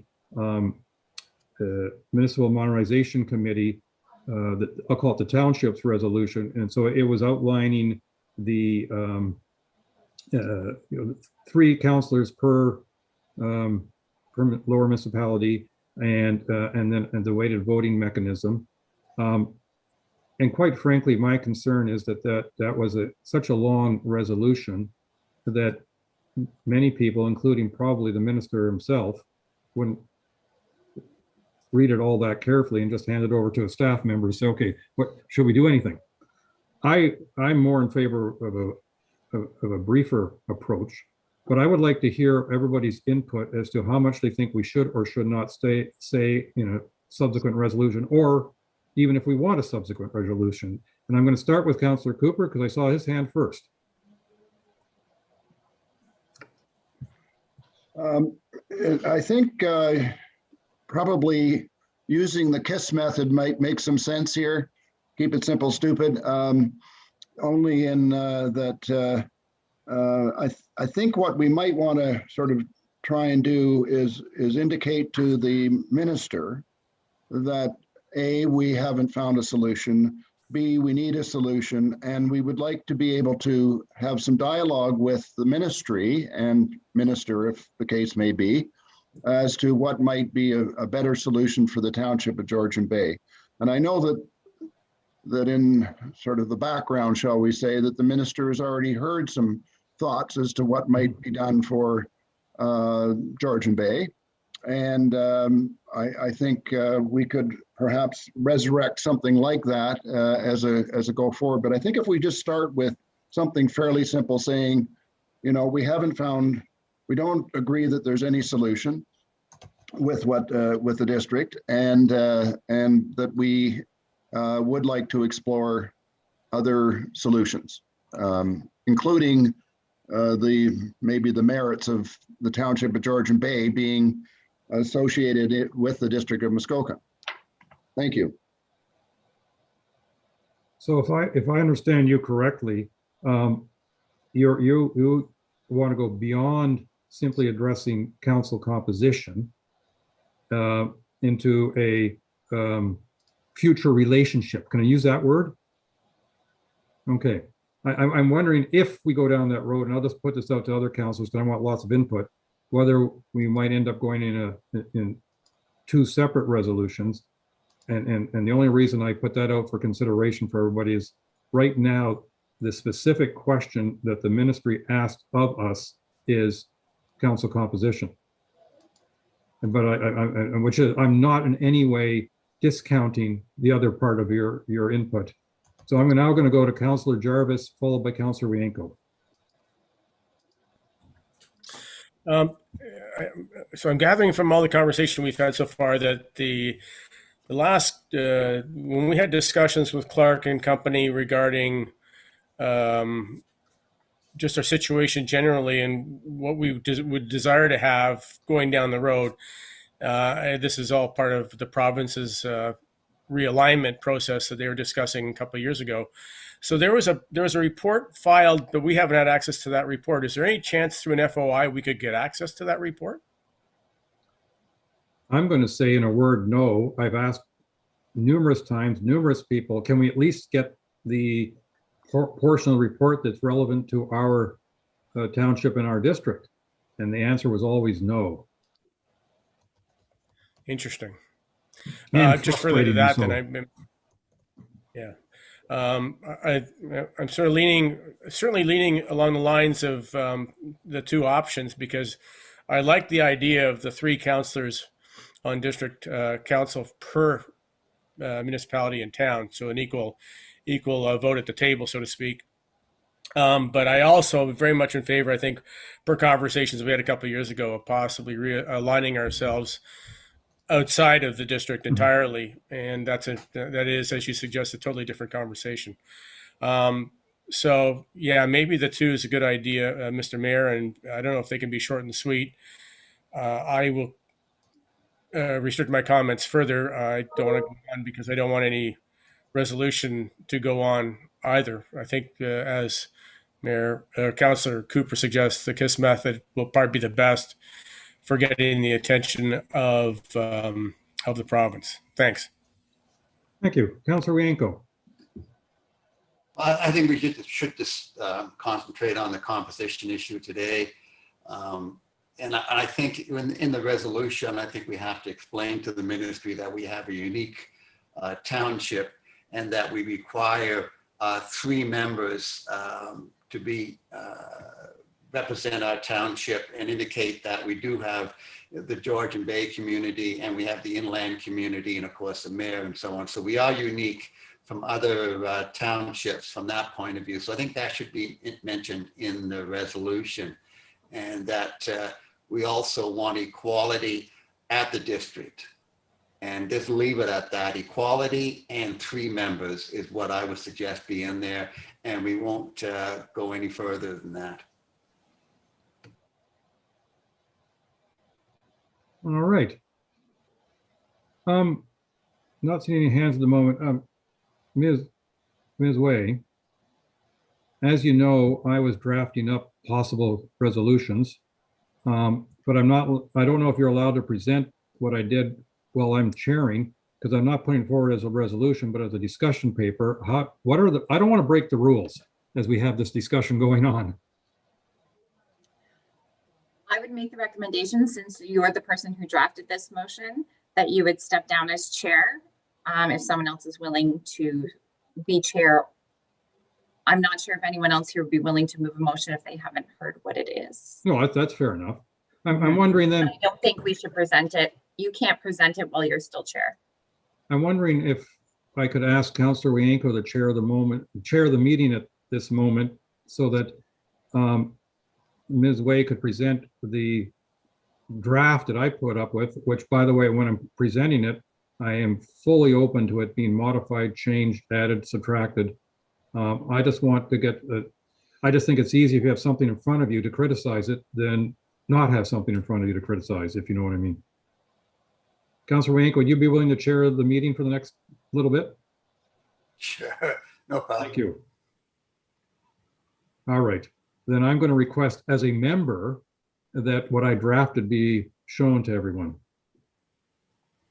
Okay. Can you put that up there, Cameron? Thanks. And I'll read it to you. Obviously, I'm not going to read all that. Yeah. Whereas the District of Muskoka. You want to if I could, Chair Wienko, read the motion. Mayor Kowski, please read it. Whereas the District of Muskoka recently reviewed council composition, and whereas District Council passed a motion to maintain status quo of 22 councillors that did not reach unanimous consent, and whereas the Township of Georgian Bay did not support District Resolution 59/2021 to remain status quo with 22 councillors, and whereas the District of Muskoka is made up of distinct populations, including urban, rural, and waterfront, and whereas the majority of district residents are considered seasonal and the eligible electors are evenly split between permanent and seasonal, and whereas the majority of electors in the 3 towns are permanent and the majority of electors in the 3 townships are seasonal, and whereas the townships include 48% of the properties in the district, and whereas the townships are desirous of an equal voice at district council.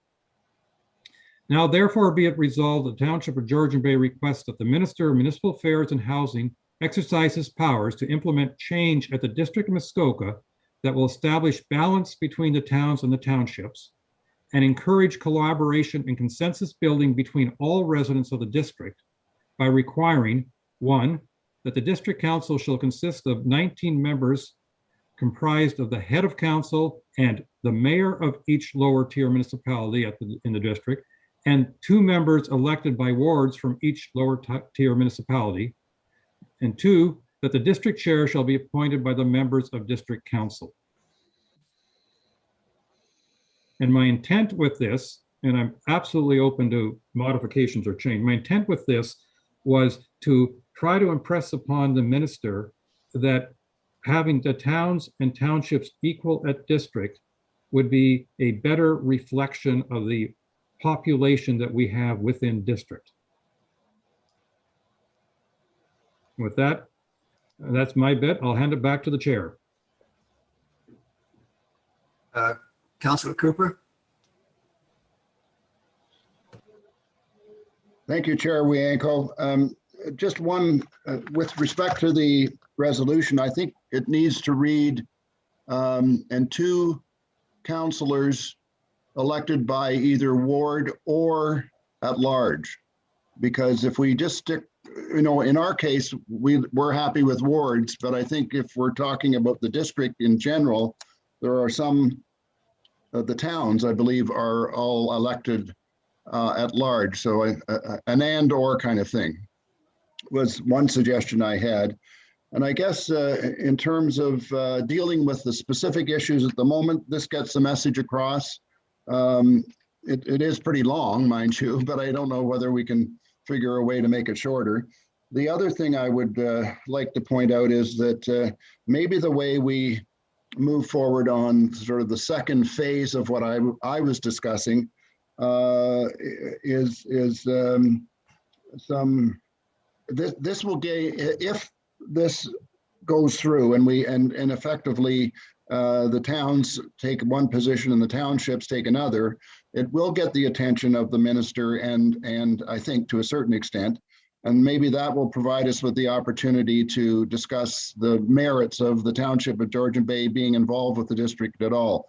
I think we all have, in varying degrees, figured out that our ROI, just from a geographic perspective alone, our ROI on the money that we send over to the district is horrible, and it really means that we're sending a ton of money over with very little opportunity to use any of the services.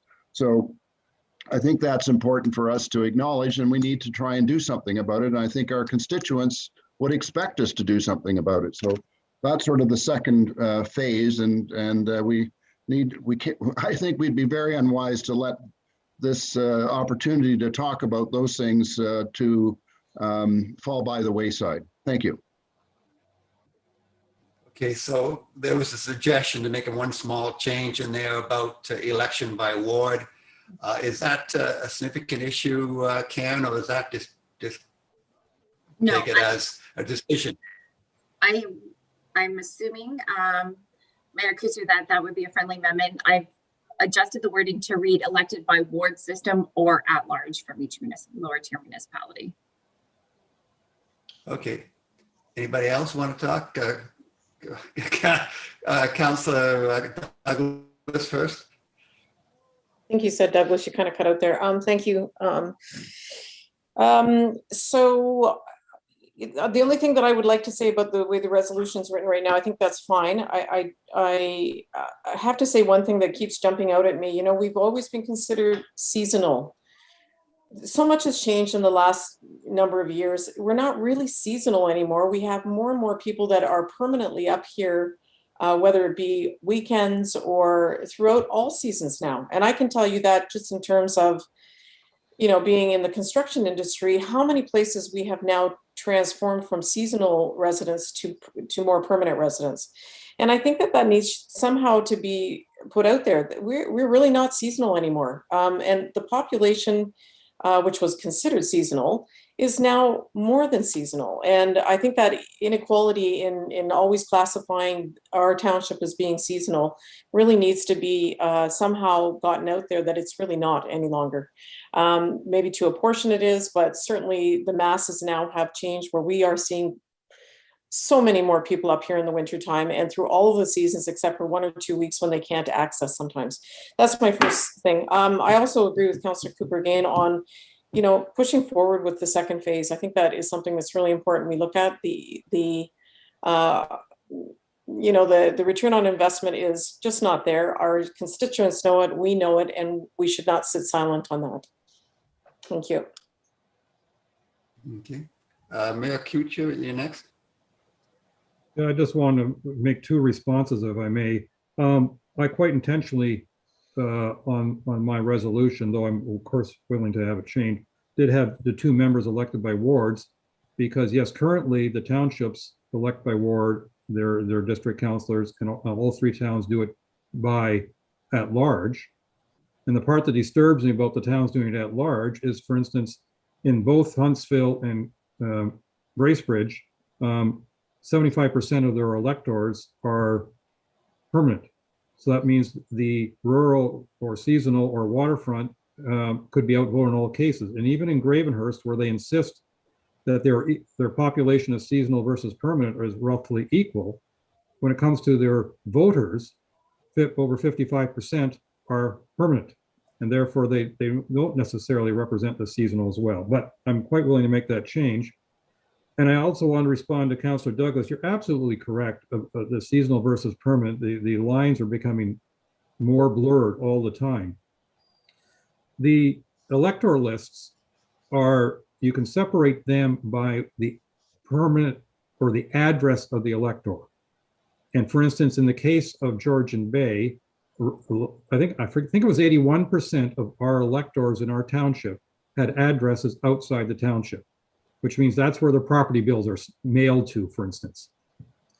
And that is a distinction that is, whether we like it or not, is well established.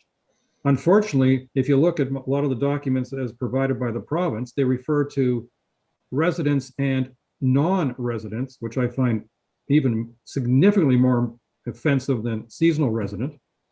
It's also well understood that the quote unquote non-resident includes people who are from the States or other countries in the world, or who are not, Canadians.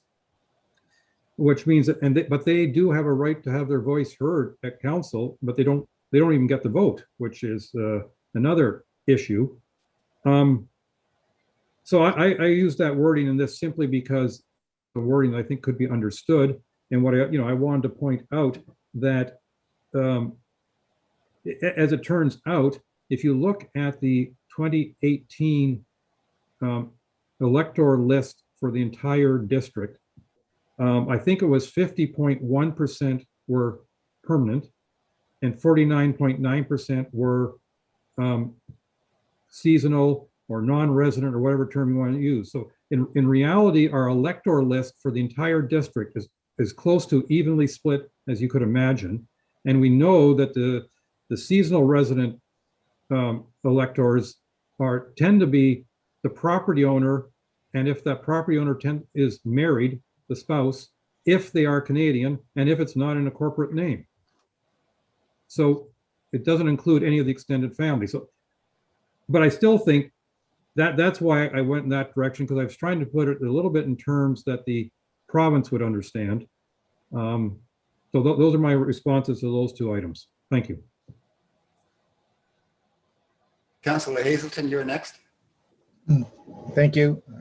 I would like to first of all say I like the resolution, the way you've worded it, Mayor Kutzer. I think that your clarification on the members elected by wards is effective. But I would like to also echo what I think I heard from Councillor Cooper, and that is we may have an opportunity here to truly shake things up for our township. And I would observe, I think that all councillors here believe we get very little from the district, and there is very little alignment with the district, but we're stuck in the district. And I would really welcome an opportunity here to amend your resolution if it's possible, such that we first tell the minister that we don't really participate in any of the benefits of the district municipality that were intended by the original structure, and therefore it's appropriate to look at how we could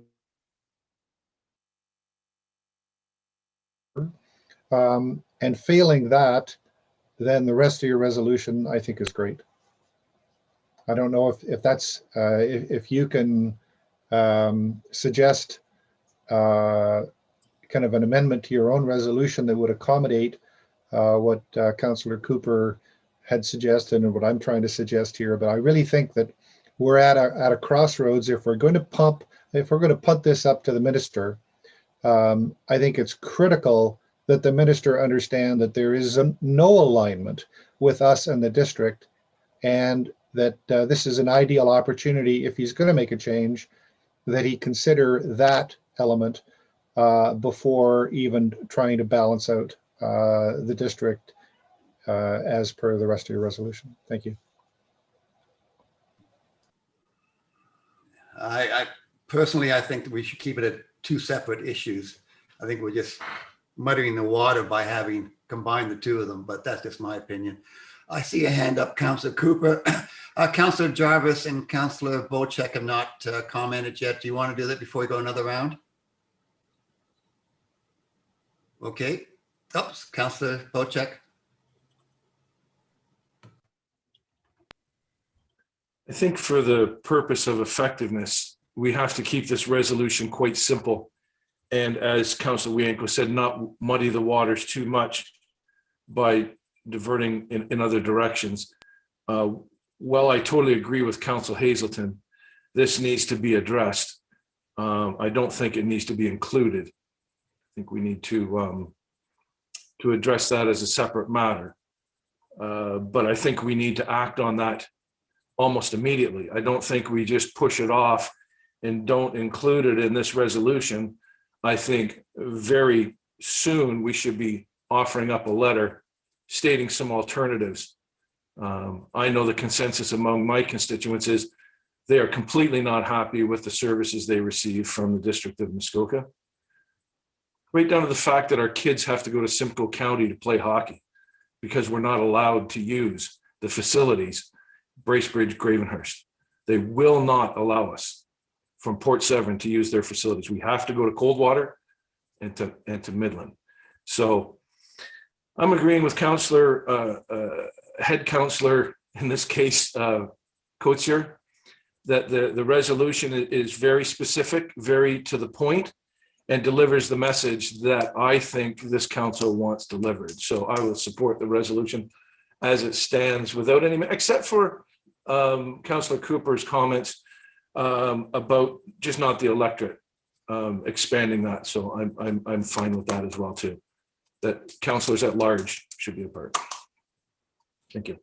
Councillor Jarvis, followed by Councillor Cooper.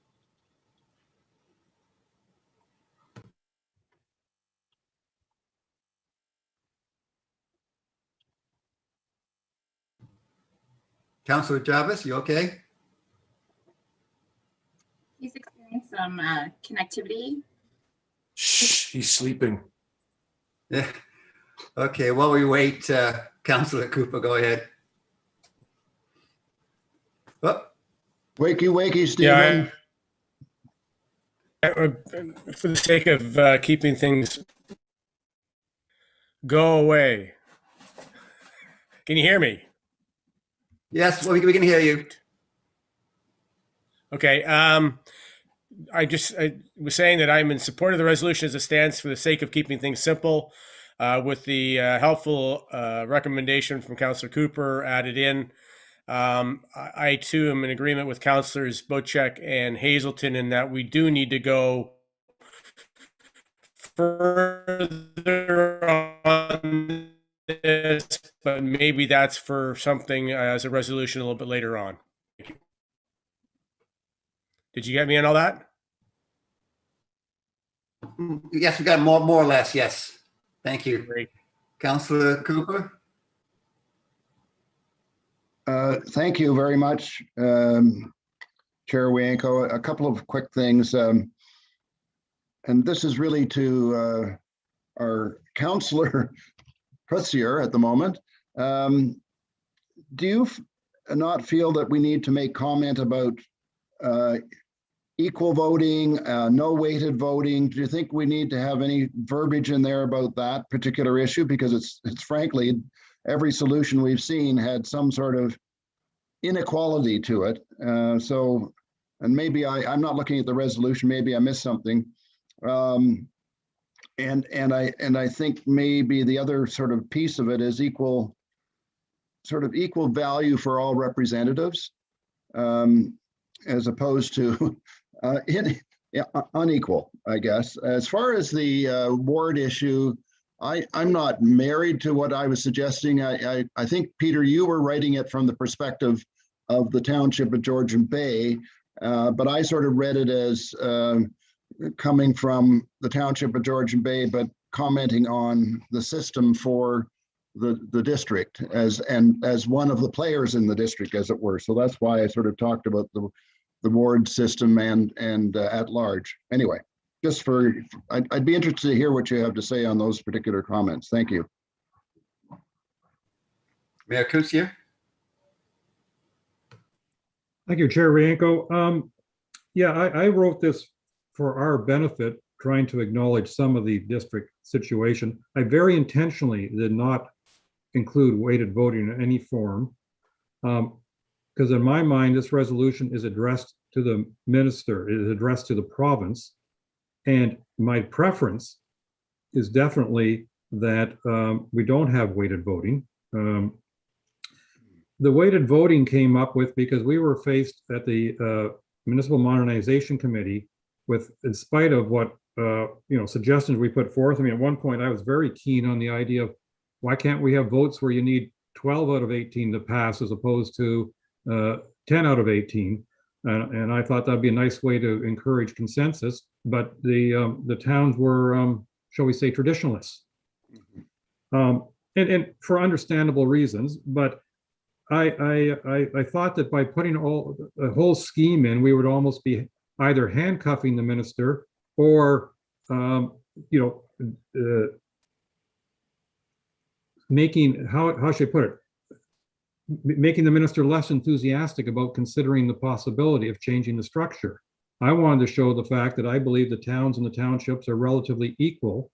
One can't live without the other, just like permanent residents can't live without seasonal and vice versa. And I want us as a township and as a district to respect that we all need each other. We all support each other. I've heard a number of you observe about the lack of return on investment. Well, interestingly enough, though perhaps in different ways and different degrees, most of the lower tiers agree with you. They're like when I listen to Huntsville, who you would think would be one of the greater fans of the district, some of their individual councilors are saying we're not getting value for our money. The structure is inefficient. It's not effective. We know we have planning departments at two different levels, for instance. And if we want to add a sentence here, and as whereas the township of Georgian Bay believes municipal modernization should include greater efficiency and effectiveness, I think we can throw a sentence like that in there, because I do believe that we are failing to modernize, which means not only are we failing to update council composition, we're failing to address the fact that we need more efficient and more effective governance. And I personally think that part of that discussion should include what role does the district play going forward. Why don't they download the roads to us? Why don't they download solid waste collection to us? Because by the way, the solid waste collection, we know that all the challenge we have there, and much of the district roads in our township are actually maintained by our staff. I mean, how can it be efficient when we collect taxes, forward them to Bracebridge, and then Bracebridge then subcontracts those money to our staff to maintain our roads? Like, it's not an effective and efficient system that we have. Modernization is needed. And I'm fearing, frankly, that the district, with their resolution, just wants to put this on the side burner and ignore it for a while and just status quo and carry on. And I don't believe that's the best thing for us. I don't think it's the best thing for district. And that's why I want to, I think it's a good thing if our council decides to try to communicate with the minister directly, or the province directly, if you will. And that's why I'm hoping that some resolution gets the minister's attention that we're not satisfied with where the district is going on municipal modernization. Did I answer everything? So you're suggesting we still have one or two different resolutions? My personal preference is we do one resolution this morning that basically says we're not satisfied with council composition, and here's a suggestion for you to consider. I think that this should be followed up, but I would not suggest this morning, because I think we have to have a more lengthy discussion. I think it should be followed up with an additional resolution, perhaps by next month, saying as part of municipal modernization, in other words, second resolution is the big topic, not the more precise topic. As part of municipal modernization, we would like the minister to consider the allocation of responsibilities between the upper and lower tier in our particular case. Something like that. And I'll tend to agree with you on that. Karen, there was a suggestion that we add another line in there about our concerns about the composition, and that we're not moving forward on that. Certainly, Chair Wanko. So I added The yellow highlights are changes that have been made since it was posted before. So, and whereas the Township of Georgian Bay believes in the effectiveness of modernization and efficiencies, and then the line at the bottom regarding ward system or at large. Is that the wording? If I may, I would rather on that new whereas, we start with whereas the Township of Georgian Bay supports municipal modernization, because I think that's the phrase they're using. To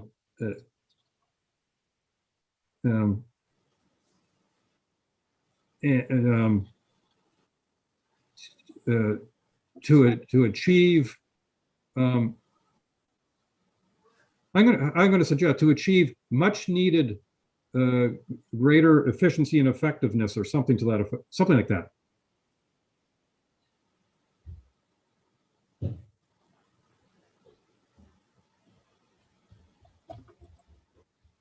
It's getting a little bit awkward here.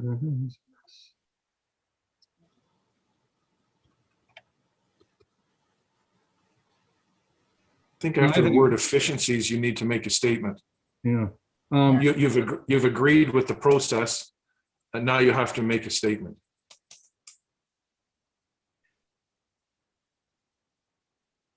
I think we should maybe even be stronger than supports. Whereas the Township of Georgian Bay believes municipal modernization is much needed to achieve greater efficiency and effective governance or operations or something.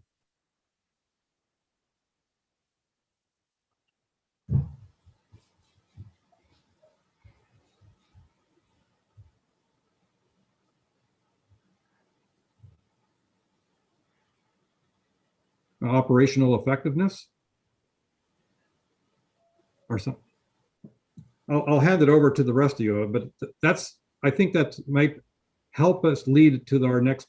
It's like opening the door to our next resolution that I'm hoping we're going to accomplish perhaps next month. Okay, Peter, if I could, and Paul, if I could just add in here, not on this particular line, but the one below where we talked about ward and at large, the rest of the sentence implies the entire district. That's why I think we needed that ward or at large, because it says each lower tier municipality. In other words, all, and unless you want to say lower tier townships. Do you see what I'm saying, Peter? Either that, he just removed everything that's in yellow, and 2 members elected by each lower tier from each lower tier municipality. Just get rid of the whole. Sure. Great.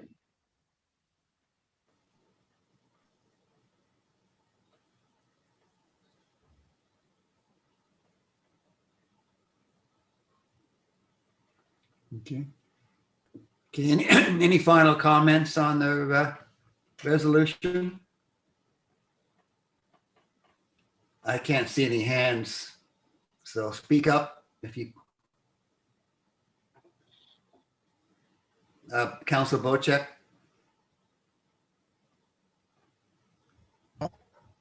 Thank you, Mr. Chair. I think this statement that was still highlighted there is far too open-ended. It doesn't come to any sort of conclusion or where we would like to see it go.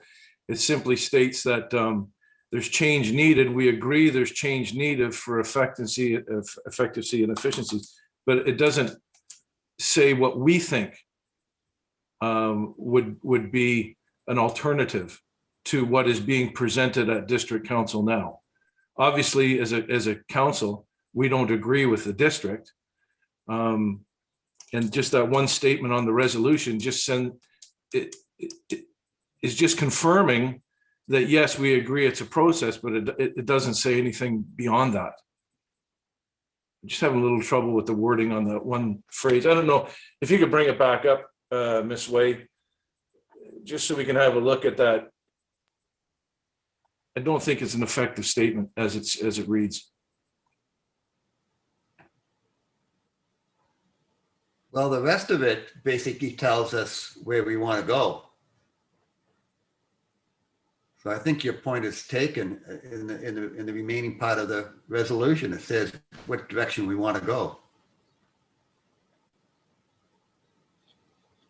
Councillor Jarvis, you had a Okay, comment? yeah. I see that when you put it all together. Yeah, okay. Sorry. Councillor Jarvis? Paul, can I be heard? Yeah, more or less. Can you hear me? Can anybody hear me? You're going in and out, but continue. Lovely.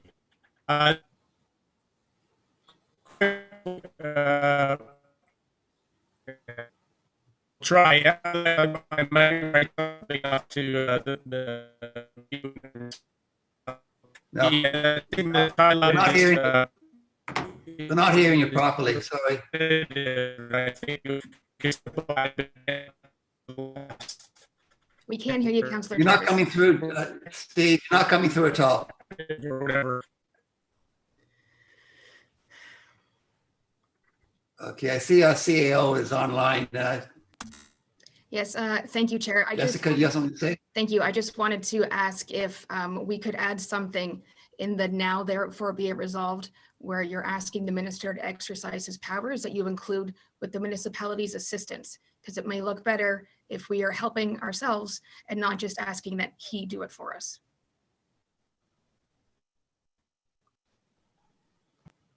I completely agree. I completely agree with what our CAO is saying. We can put in there, we're just not throwing it at the minister, that we would like to work with the minister to initiate change or something like that. Okay. And while Karen's working on that, Mayor Kuchar? Thank you, Chair Bianco. I was just thinking, I'm agreeing with Councillor Bocek's criticism of the extra and whereas. And I'm thinking that we may want to either remove it or shorten it, but because when I reread it, I also thinking we want governance effectiveness, not efficiency. In other words, I would have swapped the two words around, but maybe just get rid of efficiency and say, and whereas we believe municipal modernization should lead to more effective governance or something like that. Then it's connected with, because this whole resolution is really about council composition and how effective council will be. And maybe operational efficiency we should just leave for next month. And I'm intending to agree with you on that. Karen, you've made some changes?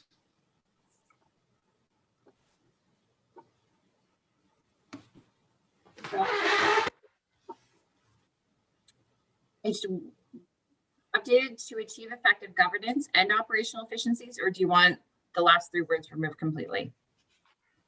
I'd say just much need to achieve effective governance and just get rid of and operational efficiencies. Yes.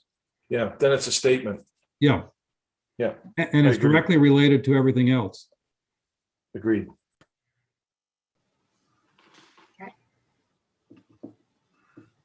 Aaron, just and one there's another section added there with the assistance of the municipality, so that resolves the CAO's issue.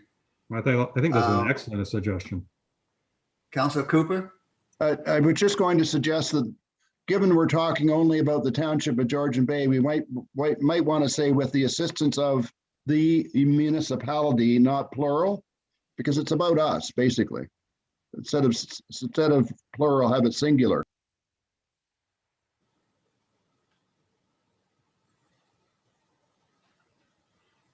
Okay, any other comments on the resolution? I'm going to suggest we do a vote on it. A recorded vote. Karen, you want to do that?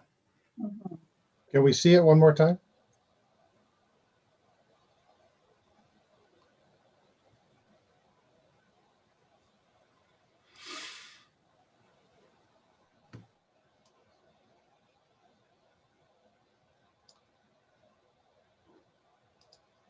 Thank you.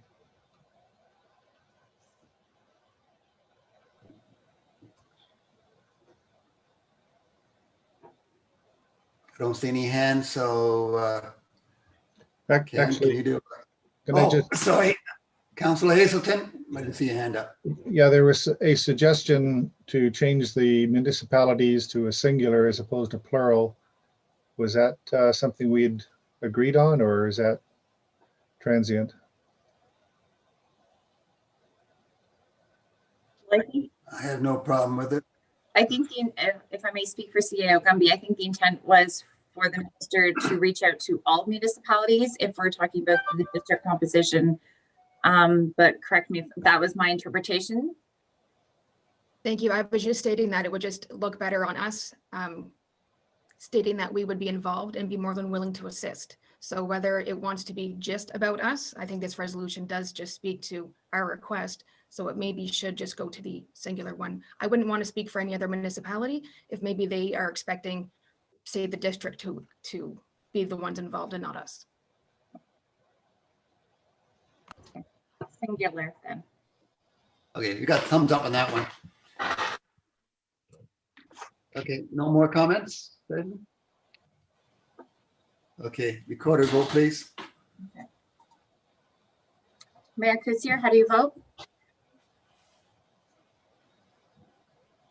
Sticking my hand up isn't enough. I'll have to say, No. yes, I am in favor. Councillor Bocek, how do you vote? Yes. Councillor Cooper, how do you vote? Aye. Councillor Douglas, how do you vote? Councillor Hazelton, how do you vote? Yes. Councillor Jarvis, how do you vote? Yes. Chair Wienko, how do you vote? Yes. Let the record show the motion is carried. And I guess now I pass the chair back to Mayor Kutsier. Yeah, thank you very much, Councillor Wienko, for stepping in like that. And thank you very much, Council, for supporting this resolution. I think it's very important that we not only rejected the district resolution, but we also offered an alternative, or if you will, to some degree, an explanation as to why we rejected that resolution. And I think too, what we've made very clear is that we want to have some further discussion and possibly follow-up resolution or two in regard to our relationship with the district. And I think we have to look at that in the future, get a little more information put together. I think and where that, I don't want to presuppose where that discussion will end, but so therefore I'm just using the general term of our relationship with district. Who's responsible for what? Because I believe that is very much part of municipal modernization as intended by the province, is that we look at more effective delivery of services. That is all we had on our agenda. I don't even see an item on our agenda for new business. So I think at this point we have a confirming bylaw to pass. Is that not correct? That means I have to find it. Page 12. So I can ignore those pages.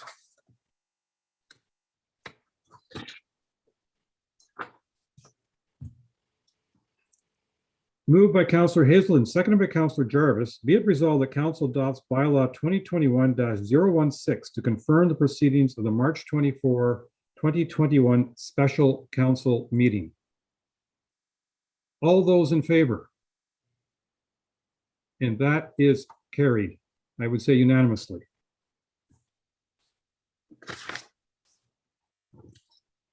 And before we adjourn on this closing comments, I'm going to say thank you very much, Council, all of you, for your patience and your interest in this whole district council composition exercise. I share everybody's frustration and disappointment that it hasn't been more fruitful to date, but I don't think we should give up the cause, because we were elected to do what we believe is best for all the residents of our township, And I think that paying attention to this issue is one of those things that is important to the future of our township. And I would have had a walking and bike path installed 6 years ago. Well, there's a point. Another example. Yeah. So I have moved by Councillor Jarvis, seconded by Councillor Wienko. Be it resolved that special council does now adjourn at 11:26 a.m. until Monday, April 12th, 2021 at 9 a.m. or at the call of the chair. All those in favor? And that is carried. So we are now adjourned.